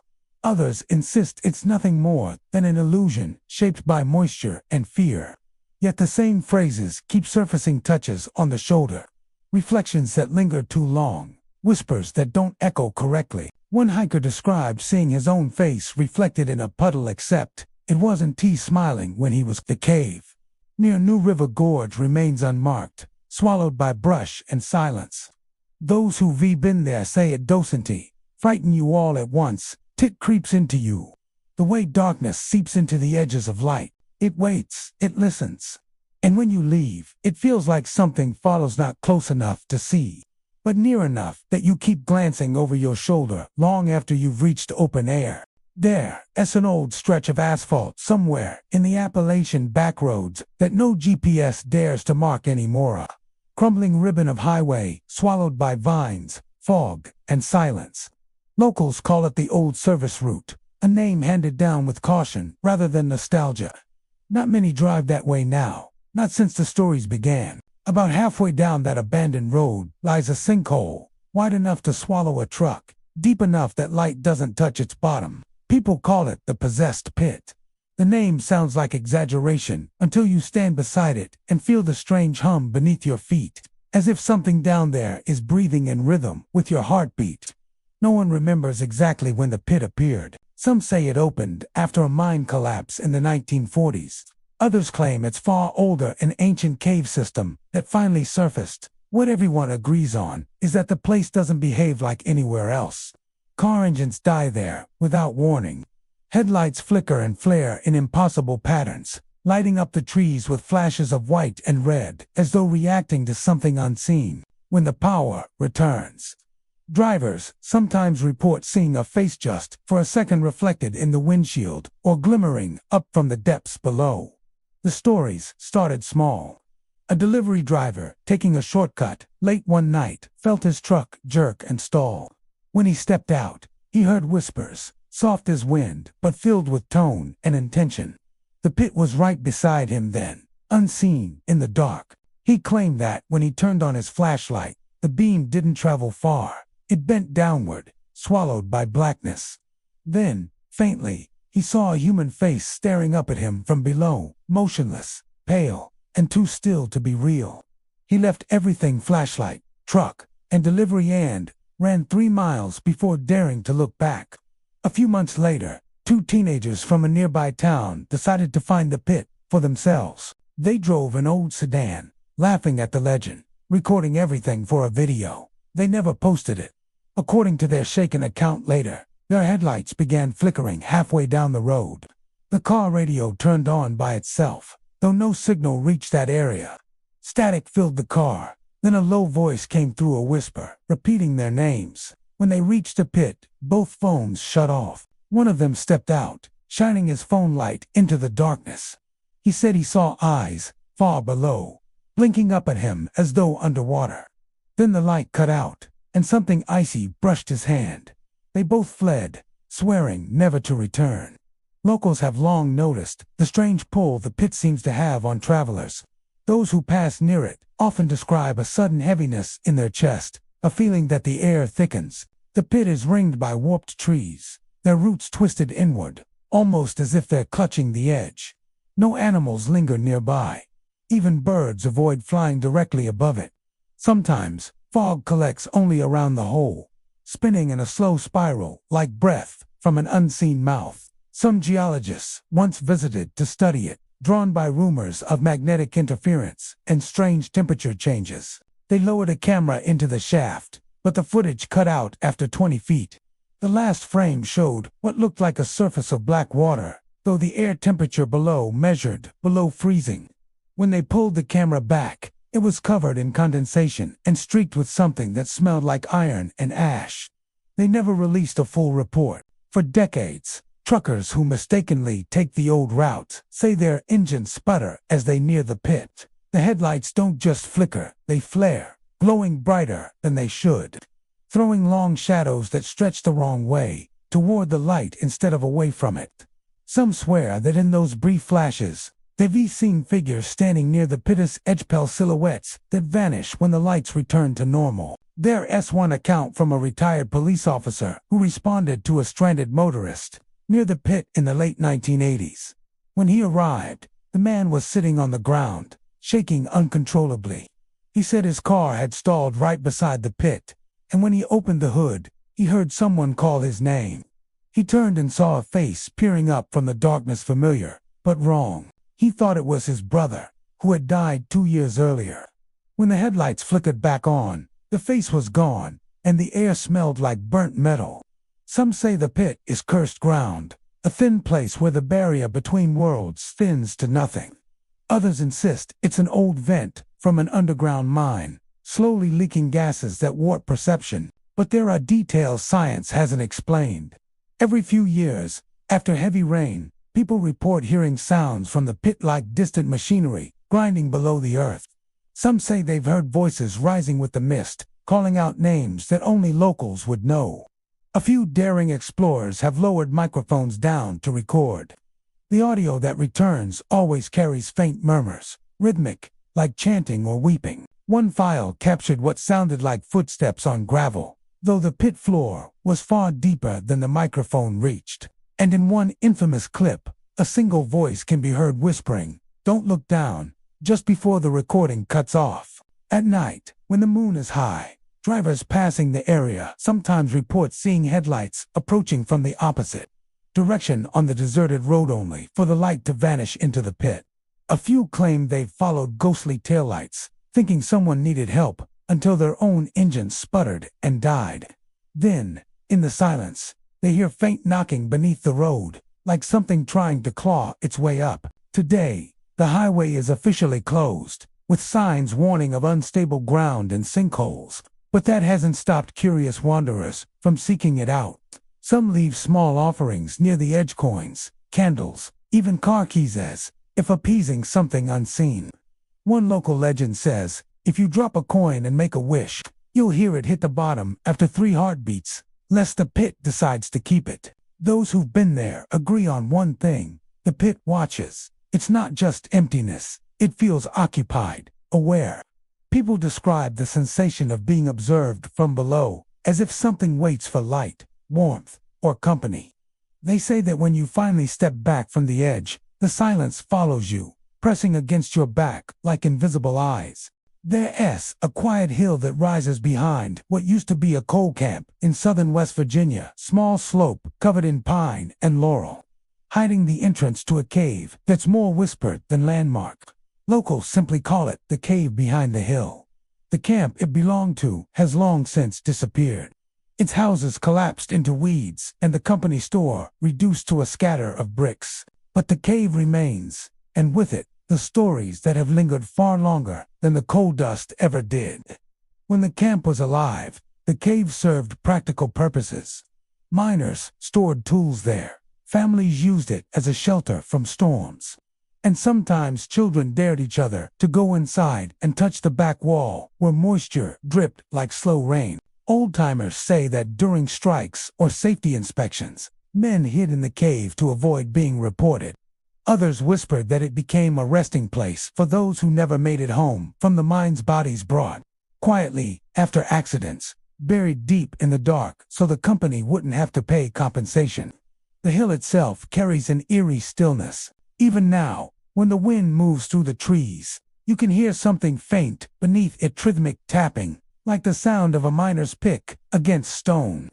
At dusk, when the air cools and the fog creeps down from the ridge, locals say the sounds grow clearer.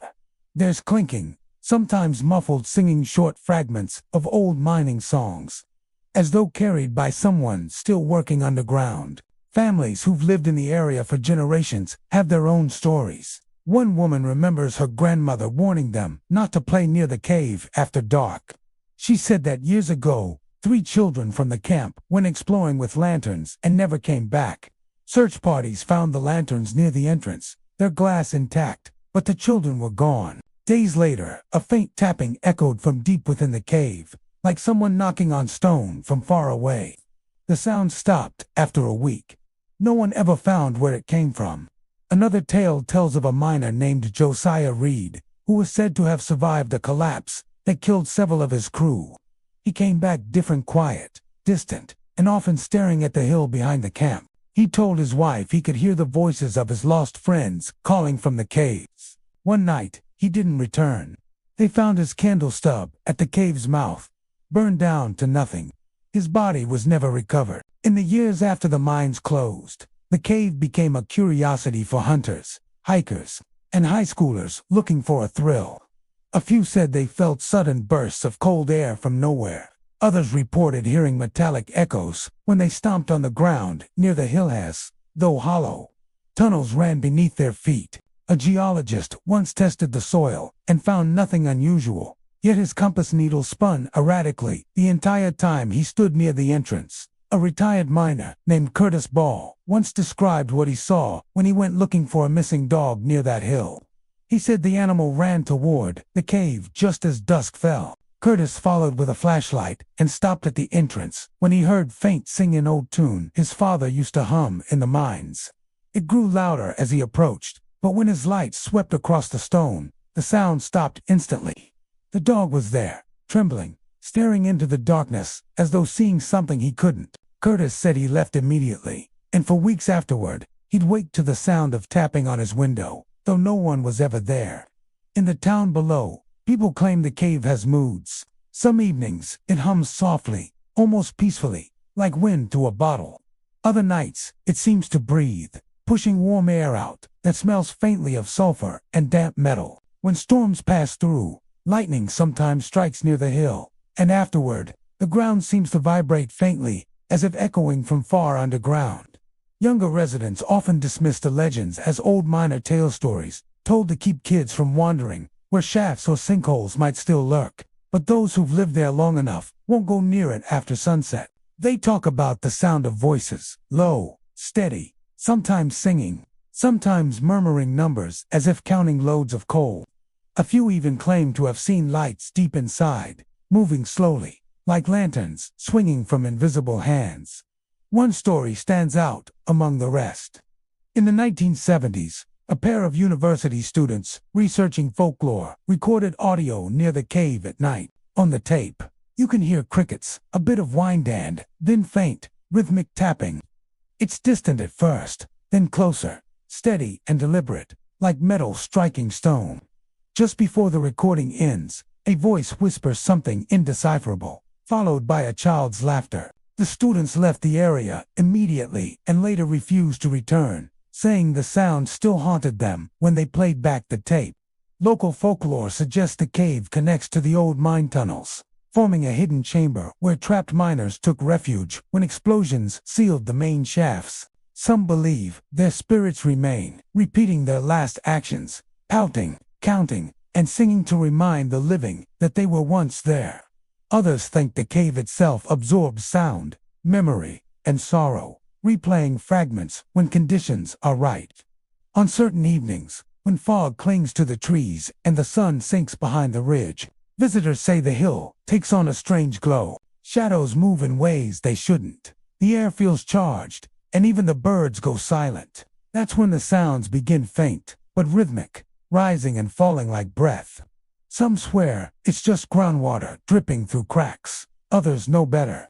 They've heard the songs before the same verses. Their grandparents hummed in the dim light of a coal lamp, deep in the Blackwater Falls region of West Virginia, where the forest thickens into shadow and the air smells faintly of moss and rain. There lies a cavern that locals call the Moonlight Cavern. It isn't marked on any map. The few who know its location say you can only find it if you follow the sound of dripping water at dusk and watch for a silver gleam through the trees. The cavern got its name because, on certain nights, the moonlight slips perfectly through narrow fissures in the rock above, spilling down to the cavern floor like liquid light. It's a sight that feels sacred, almost unreal. But the beauty of the place hides a story that has unsettled the region for generations. Long before the park was established, the land was home to a small settlement of lumber workers and their families. They lived hard lives in the valley, isolated, close to the river, and dependent on the forest's rhythm. Old records mention that one summer night in the late 1800s, a few workers went missing after wandering toward the cliffs during a full moon. Searchers found their lanterns, still burning, near a gap in the rock that led into a cavern. No bodies were ever recovered. Some said the ground gave way and swallowed them. Others believed they followed something, voices or music, that called to them from below. Years later, hunters began reporting strange sights in the area. They'd see faint lights beneath the forest floor, moving like lanterns in water. When the moon was full, shadows seemed to dance along the cliff walls. One hunter, old Eli McCready, claimed that while tracking deer one midsummer night, he heard laughter rising from underground, a low, rhythmic sound that echoed through the trees. When he crept closer, he saw pale shapes moving below the cracks in the rock, as if people were dancing slowly in a circle. He turned to run, but a cold gust of air swept past him, carrying with it the faint scent of smoke and lilac. He never hunted near the falls again. Locals began to call it the Moonlight Cavern. After that, the place where light and shadow met in impossible ways. The fissures above it act like glass, catching the moonlight and refracting it deep into the cavern, illuminating it in shimmering patterns. But what makes the place legendary isn't the light, it's what happens when the moon reaches its highest point. That's when people claim to see figures below, flickering in rhythm with the wind, moving like dancers caught in some eternal waltz. Those who have witnessed it say the shapes aren't solid. They ripple like smoke, sometimes separating into two, sometimes merging into one. The air grows unnaturally cold, even in midsummer. A few witnesses describe hearing faint music, soft, echoing tones that seem to come from nowhere, like a melody played on distant glass. One hiker swore he could make out words in the music, a song without language but full of sorrow. He stood frozen until the moon passed behind a cloud, and the cavern went dark again. Some believe the figures are the spirits of the lost lumbermen, still moving to the rhythm of the night that took them. Others say the cavern predates human memory, that the dancing shadows belong to something older than the forest itself. A Cherokee legend passed through the area speaks of moon spirits who descend to the earth through shafts of light to gather the lost, guiding souls home through beams of silver. Those who've heard the story say the Moonlight Cavern might be one of their portals, a place where worlds overlap when the moon stands at its peak. Geologists who studied the area find the stories fascinating but chalk them up to tricks of light and sound. The fissures above the cavern allow beams to scatter and bounce off quartz deposits, creating moving shapes that seem alive. Wind passing through narrow gaps can produce haunting, flute-like tones. Still, even those who dismiss the legend admit that standing near the cavern at night feels uncanny. There's something about the silence, the way the forest holds its breath as the moon rises, that makes even skeptics hesitate to linger. In recent years, a few adventurers and photographers have tried to capture the phenomenon. Some managed to record the strange illumination, ghostly ribbons of light weaving across the stone. But when they review the footage later, odd distortions appear, shadows where none should be, outlines that seem to take human form before fading away. One photographer from Elkins claimed that, in one frame, he saw a line of figures standing hand in hand, illuminated by the moon's glow. When he returned to the spot, there were only stones and silence. A park ranger once told a story about patrolling the area near midnight after reports of unauthorized campers. He found no tents, but when he turned off his flashlight, the faint sound of humming drifted through the trees. Following it, he came to a narrow fissure leading down to the cavern's edge. The moonlight shimmered through the cracks, and for a few seconds, he swore he saw people below, men and women swaying together, their forms translucent, their faces turned upward as though basking in the moon's warmth. When he shone his light down, there was nothing but empty stone. The humming stopped instantly. Some say the dancing only happens when the moon is at its fullest during midsummer. Others believe it can appear to anyone carrying sorrow, for the figures are drawn to those who mourn. A local widow once said she saw her late husband among the dancers. She claimed he looked peaceful, smiling as if to say goodbye. When she blinked, he vanished, leaving behind only a faint shimmer on the cavern floor. By day, the moonlight cavern looks ordinary, a deep cleft in the earth, damp with mineral stains, its entrance half hidden by ferns. But when the sun sets and the forest darkens, the place changes. The rocks gleam faintly, and the air fills with a pulse that seems to come from beneath the ground. Some visitors say it feels like the cavern breathes in time with the wind, whether it's light refraction, imagination, or something beyond understanding. The Moonlight Cavern remains one of Blackwater Fall's quiet mysteries. Locals avoid it at night, saying it's best not to interrupt the dance of those who dwell below. Travelers who wander too close sometimes return pale and silent, claiming they saw shapes moving in the glow, graceful, endless, and impossibly sad. Along an old trading path that winds through the wooded ridges of the Appalachian foothills lies a place that locals call Slinger's Cave. The name appears on no maps, though its legend has endured for more than a century. Travelers still talk about it in hushed tones, of the faint sound of coins clinking in the darkness, of footsteps that echo even when no one is inside, and of a shadow that moves as if carrying a heavy burden. To most, it's just a story from another time, but those who've wandered too close on quiet nights often come back pale, convinced that something restless still walks beneath the earth. The legend begins with a trader named Elias Slinger, a man known in the late 1800s for his long treks along the frontier routes between mountain settlements. He carried furs, tools, and small luxuries, buttons, silver pieces, tobacco, and Sultan was said to never travel without his leather satchel and a jingling pouch of coins. Slinger was known to be cautious, often sleeping in his wagon or beneath open skies, rather than risk strangers' company. Yet, on his final journey, he vanished along the section of trail that passed through a narrow hollow, not far from a limestone cave used by travelers as a resting spot.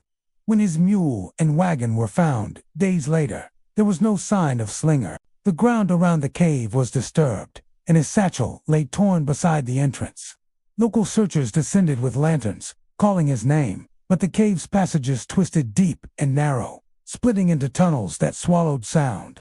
One man claimed to have seen boot prints leading inward, then nothing, as if the earth had simply taken him. They found no body, but weeks later, a boy gathering kindling near the hollow said he heard coins jingling from within the cave, followed by the faint shuffle of boots dragging across stone. Since then, the cave has carried his name, Slinger's Cave. The locals call it a place of whispers and echoes. The story goes that Slinger was ambushed by thieves who learned of his trade route. They robbed him of his goods, struck him down, and hid his body in the cave, burying it beneath loose rock. But greed, as the old saying goes, leaves its mark. The thieves who committed the crime were said to have met strange ends.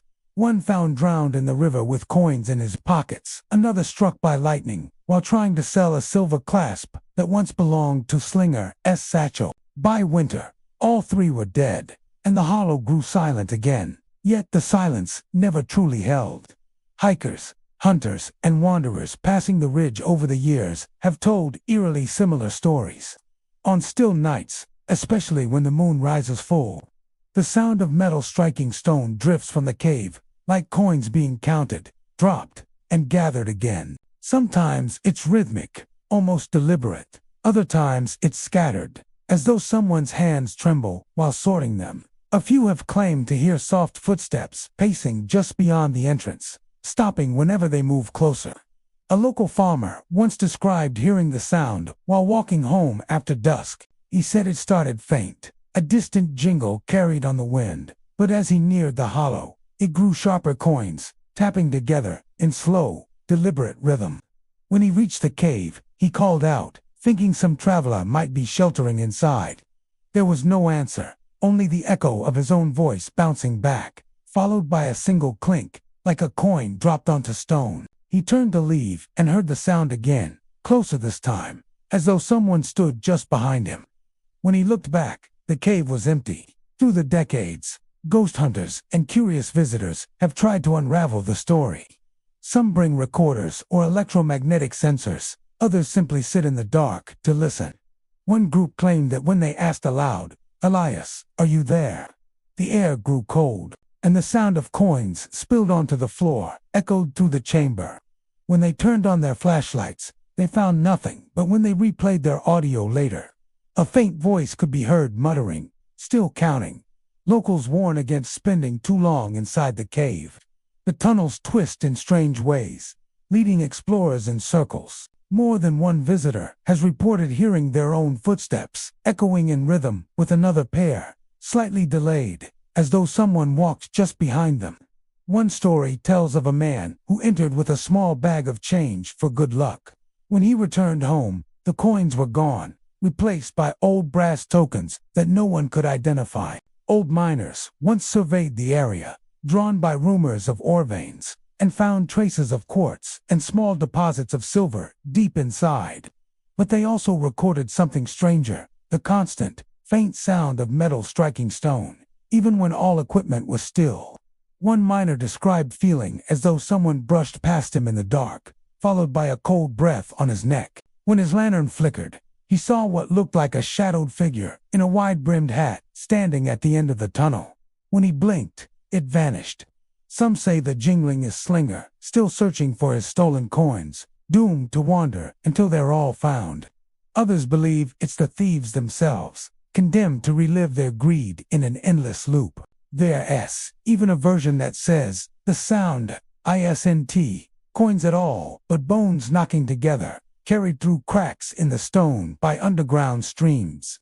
Yet every telling agrees on one thing: the noise never repeats exactly. It changes, as though responding to whoever listens. Campers nearby claim that if you sit quietly outside the cave just before midnight, you can sometimes hear a soft murmur, almost like someone speaking to themselves. A few words drift out clearly, counted again, then comes the faint scrape of boots, turning, pacing, and the jingle begins anew. If you toss a coin into the entrance, the sound often stops, as if acknowledged. But by morning, the coin will be gone. There's an old superstition in the nearby town. If you find yourself traveling that path after dark and hear coins jingling in the wind, you mustn't look back. The sound, they say, is Slinger following travelers who remind him of his final journey, still hoping to reclaim what was taken. Those who look back risk seeing him, his shadow cast against the stone, his hand extended, palm open, asking silently for the coins that should have been his. There's a ridge above the valley that locals avoid when clouds begin to gather. The soil is thin, the air colder than it should be. And near the top, half hidden by jagged stone and wild brush, there's a narrow opening they call the Wanderer's Cave. To travelers, it looks like any other mountain, hollow, just a break in the ridge, deep enough to offer shelter. But everyone in the nearby town knows the story.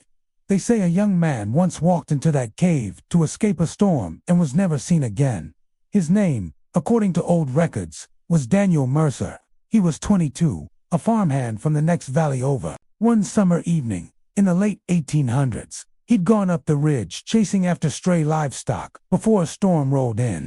The sky had turned that particular shade of gray that warns of thunder long before it sounds. Neighbors saw him on the ridge's lower trail as the rain began to fall. He waved to one, pointing toward the top where the cliffs began. That was the last anyone ever saw of him. When the rain cleared the next morning, his horse was found tied to a tree at the base of the ridge, but Daniel was gone. A few men went searching and found the cave by accident. It was barely wide enough for one person to squeeze through at the entrance, but inside it opened into a series of chambers. They shouted his name, lighting torches that cast nervous shapes on the walls. The echoes came back, wrong, slow, delayed, almost as if the cave itself was thinking before it answered. Deeper in, they found footprints, some fresh, some already softened by dripping water. The trail stopped abruptly at a flat stone ledge. Beyond that was only darkness. For days, they searched. The ridge was combed, the nearby woods cleared, but Daniel had vanished without a trace. His parents held a small service, though his body was never recovered. Some said he fell into a hidden shaft and was buried under rock. Others whispered something older had taken him, something that lived within the cave's hollow heart. As years passed, people began reporting strange things near the ridge. Hikers said they felt watched as they climbed, as if someone walked just out of sight behind them. A few swore they saw a figure standing on the cliff edge at sunset alone, silhouette against the glowing sky, motionless, facing the valley below. When they called out, it didn't move. When they looked again, it was gone. The legend grew with each generation. Locals started calling the ghostly figure the Wanderer. They said it was Daniel's spirit, still searching for a way out, trapped between the cave and the world he left behind. On stormy nights, travelers sometimes heard footsteps pacing along the ridge, matching the rhythm of distant thunder. A few even claimed that when lightning struck, they saw the flash illuminate a man standing at the cave's mouth, his clothes torn, his face pale, as if caught mid-step on his way home. One old prospector, decades later, tried to explore the cave in hopes of finding hidden silver veins. He never went far before turning back. He told others the air inside was too still, too heavy, and that his lantern flame bent sideways, though there was no wind. He heard faint breathing behind him and the sound of footsteps moving in the opposite direction, closer every time he stopped. He left his tools behind and never returned. Some hikers have described hearing whispers just before dusk near the ridge trail. The voices aren't clear, but they all say the same thing. It sounds like someone calling for help, though faint, as if from another room. A few who've ventured too close claim the voice changes. It begins by calling hello in a frightened tone, then turns to their own name, spoken in a voice that sounds eerily familiar. What gives the story its weight is the consistency. Different people, from different times, describe the same thing: the silhouette on the ridge, the voice that mimics, the strange pull toward the cave. Some say the wanderer's ghost doesn't mean harm. They believe he lingers because he's lost, forever trying to find the way back down before the storm ends. Others think he lures people in, desperate for company or for someone to take his place. On clear nights, when the moon hangs over the valley, you can see the ridge's edge from miles away. Locals say that if you stare too long, you'll notice movement, a slow pacing figure, head bowed, like a man deep in thought.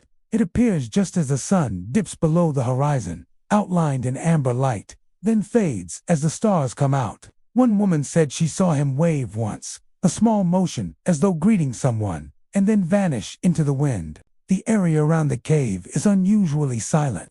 Birds don't nest near it. Even the wind seems to hush when it passes.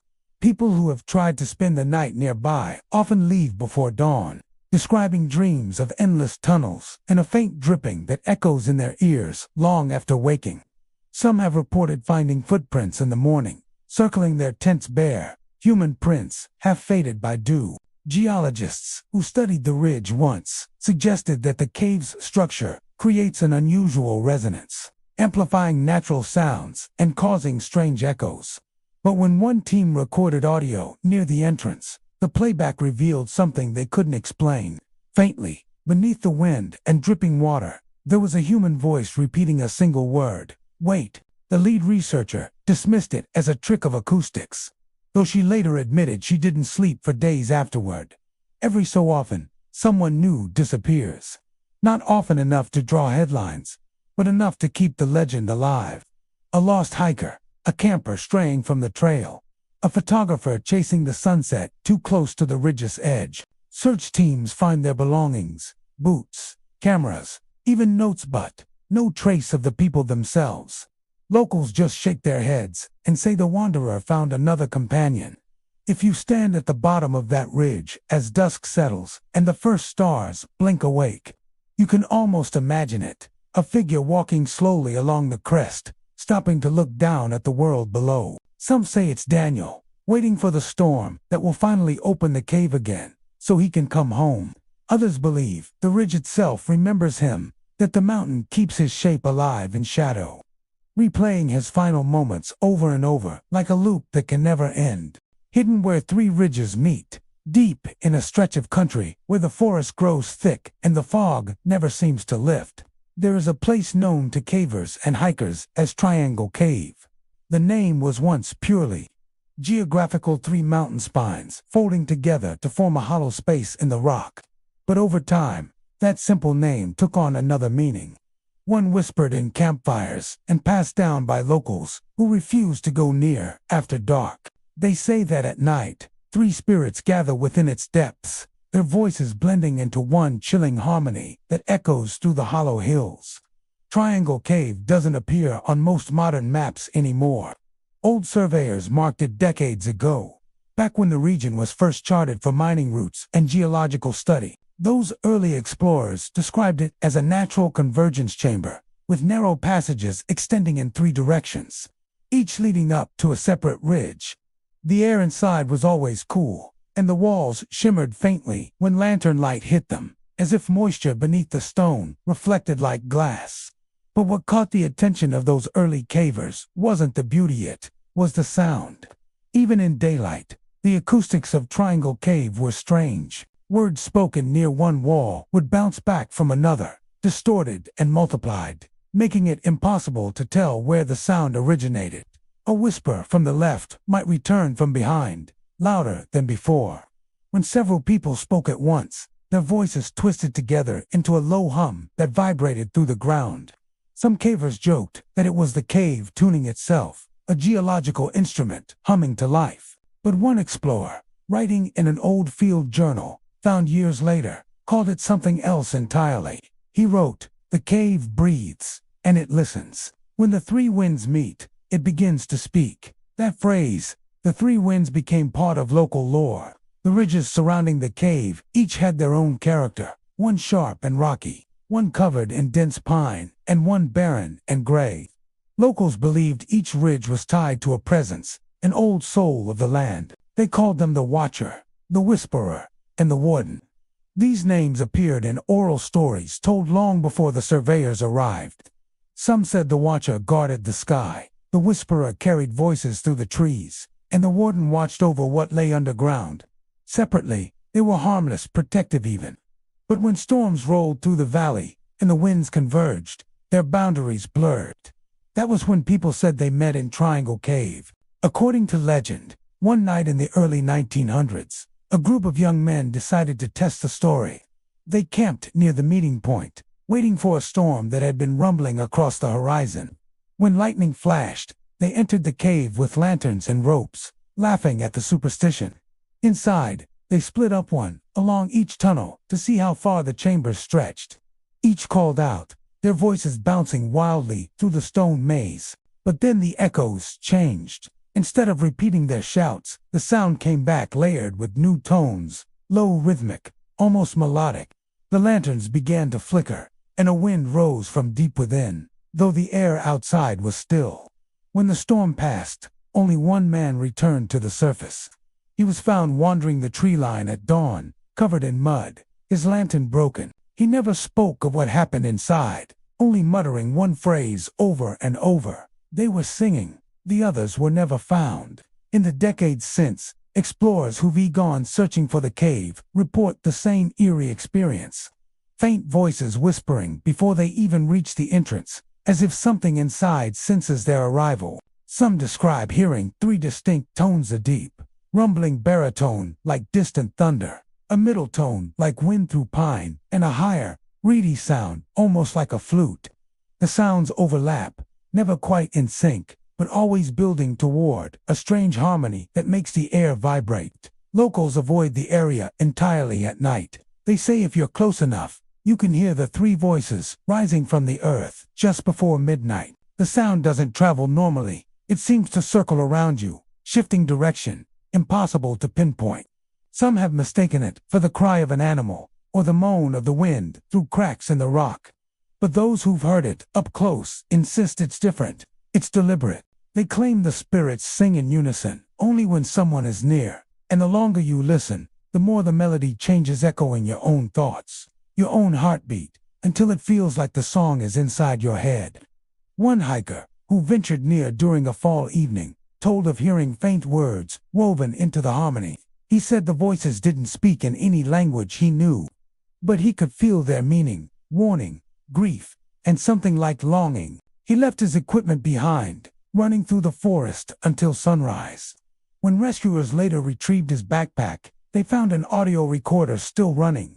It captured only static X for one moment, where 3 tones rose and overlapped perfectly, like a single breath shared between them. Some researchers have speculated that the sound could come from unique air currents created by the ridge's alignment. The 3 valleys converge in such a way that wind pressure could, in theory, produce harmonic frequencies. Yet this explanation doesn't account for why the sounds are sometimes heard when there's no wind at all, or why multiple people describe the exact same pattern of tones. On the anniversary of the Lost Explorers, locals say the spirits are most active. Those living in nearby valleys claim to see faint lights moving along the ridgelines, weaving toward the cave from 3 directions. They fade before meeting, but the air hums for hours afterward.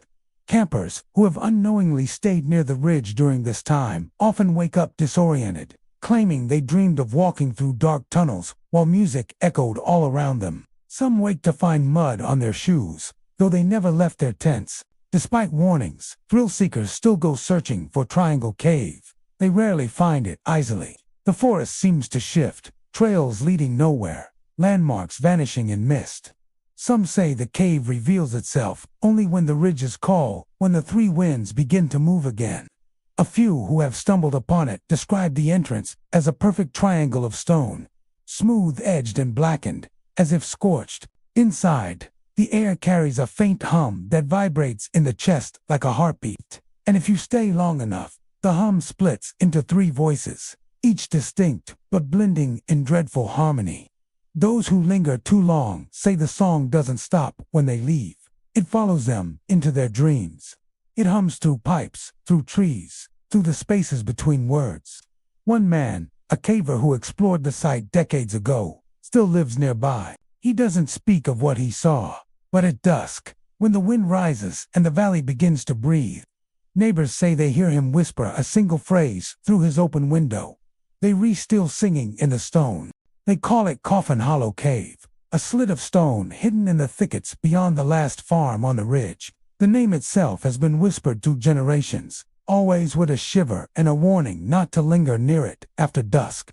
Few know where the hollow truly lies, but those who claim to have found it never speak of it the same way twice. They all agree on one thing, though the sound that comes from inside. The cave entrance is narrow, like a wound in the hillside, choked by roots and slick moss. It breathes cold air, even in summer. Locals say that when the wind moves right, you can hear faint clinks of metal echoing from within, like coffin hinges shifting or chains brushing stone. The story goes that in the early 1800s, when settlers and miners moved through the region, a small burial site was made nearby. The ground was rocky and shallow, and over the years, erosion opened a void beneath it. Several coffins slid into the hollow, swallowed by the earth. Those who tried to retrieve them never returned. By the 1920s, Coffin Hollow had become a landmark only locals whispered about. Hunters avoided the area, complaining of an unseen pressure in the air. They said their dogs refused to enter, whimpering, tails tucked low. Some claimed to hear soft moans beneath the sound of dripping water, like someone murmuring from the dark. Too weak to call for help, an old man named Harlan Pitt was one of the few who dared to enter. In 1952, after hearing the legend since childhood, he brought a lantern and rope, determined to see what truth lay behind the stories. His neighbors said he returned near dawn, shaking, covered in dust, his face pale as moonlight. When pressed, he muttered only, "They were rocking." He never explained what they were. Within the year, Harlan moved away and was never seen again. Decades passed, and the cave remained undisturbed except for the curious. In the 1970s, a small group of college students from the nearby town heard about it and decided to explore. They found the entrance by accident, following the sound of running water. One of them, a geology major named Ruth, wrote about the experience in her journal. She described the hollow as a slanting chamber filled with stagnant air and broken stone. She claimed they found what looked like wooden boards half buried in silt, and a faint glint of something metallic beneath them. But what unsettled her most was the rhythmic sound that started once their lights flickered, the unmistakable creak of something rocking back and forth. Her entry ended abruptly after that. The journal was found days later in an abandoned tent near the ridge. None of the students returned to campus. Search teams scoured the woods for a week, finding only a torn sleeping bag and Ruth's cracked flashlight, still faintly glowing. The townsfolk shook their heads and sealed off the access road, pretending the cave had never existed. Yet the hollow refused to stay silent. Locals continued to report strange noises on windless nights, the metallic clink, the dragging scrape of stone, and sometimes the sound of wood bending under weight. One woman claimed she saw a dim light glowing from the hillside while driving past. Another swore she heard whispering, voices reciting names she didn't recognize. By the early 2000s, Coffin Hollow had become a forbidden curiosity again. Online explorers tried to pinpoint its coordinates. Some posted shaky videos of nighttime hikes, with brief moments of static and unintelligible audio. One recording, which surfaced briefly before being taken down, captured something haunting, a faint lullaby echoing through dripping stone, followed by a low moan that didn't seem human. Those who live near the ridge have their own explanations. Some say the cave breathes, expelling trapped air that creates the illusion of moans. Others insist it's the spirits of those buried there long ago, uneasy in their new tomb of rock. They speak of the rocking coffins, a phrase passed down through families, as though the souls within still move restlessly, trying to rise but never quite escaping. On particularly still nights, hikers have claimed to hear footsteps following them near the hollow, measured, deliberate, but never catching up. A few have glimpsed something pale at the cave mouth, swaying slightly as though suspended by unseen hands. Those who see it refuse to go near again. Locals tell newcomers not to visit at night, especially around the equinox, when the moonlight hits the ridge just right. That's when the air around the cave cools suddenly, and mist seeps from the entrance like a slow exhale. Some say that's when the dead inside stir, drawn by the pull of moonlight through cracks in the ceiling. The clinking begins again, followed by a faint, sorrowful hum. A handful of curious travelers have reported something stranger reflections in the puddles near the cave's mouth. Faces appear in them, not their own, mouths moving soundlessly, eyes wide as though pleading. The images vanish when touched, but leave behind a metallic scent, sharp and bitter. To this day, no official map marks Coffin Hollow Cave. Locals won't guide you there. And even those who live near its rumored site claim the entrance shifts, appearing in new places after storms, as if the earth itself hides it from view. Yet, the sound remains. On the quietest nights, when the air stands still and the crickets fall silent, those walking the ridge say they can hear it again, the soft rocking, slow and mournful, echoing from beneath the ground. And if you listen too long, some warn, you'll start to hear the faintest murmur between the creek's whispers that call your name, asking you to come closer, to look inside, and see what's still waiting in the dark of Coffin Hollow. Thank you for journeying with me into these subterranean realms of dread and mystery. If your skin tingles or your heart pounds, remember that's proof we touched something real. Which of these caves chills you the most? Do you have your own legend from a holler, a cave, or an abandoned shaft? Leave a comment, share your whisper, your secret. If you liked this descent into darkness, hit subscribe, ring that bell, and join our nightly vigil. Until next time, dear watchers, walk gently in the dark, trust your senses, and never enter a cave alone. Good night, and may the shadows be kinder to you than they were to those who linger still.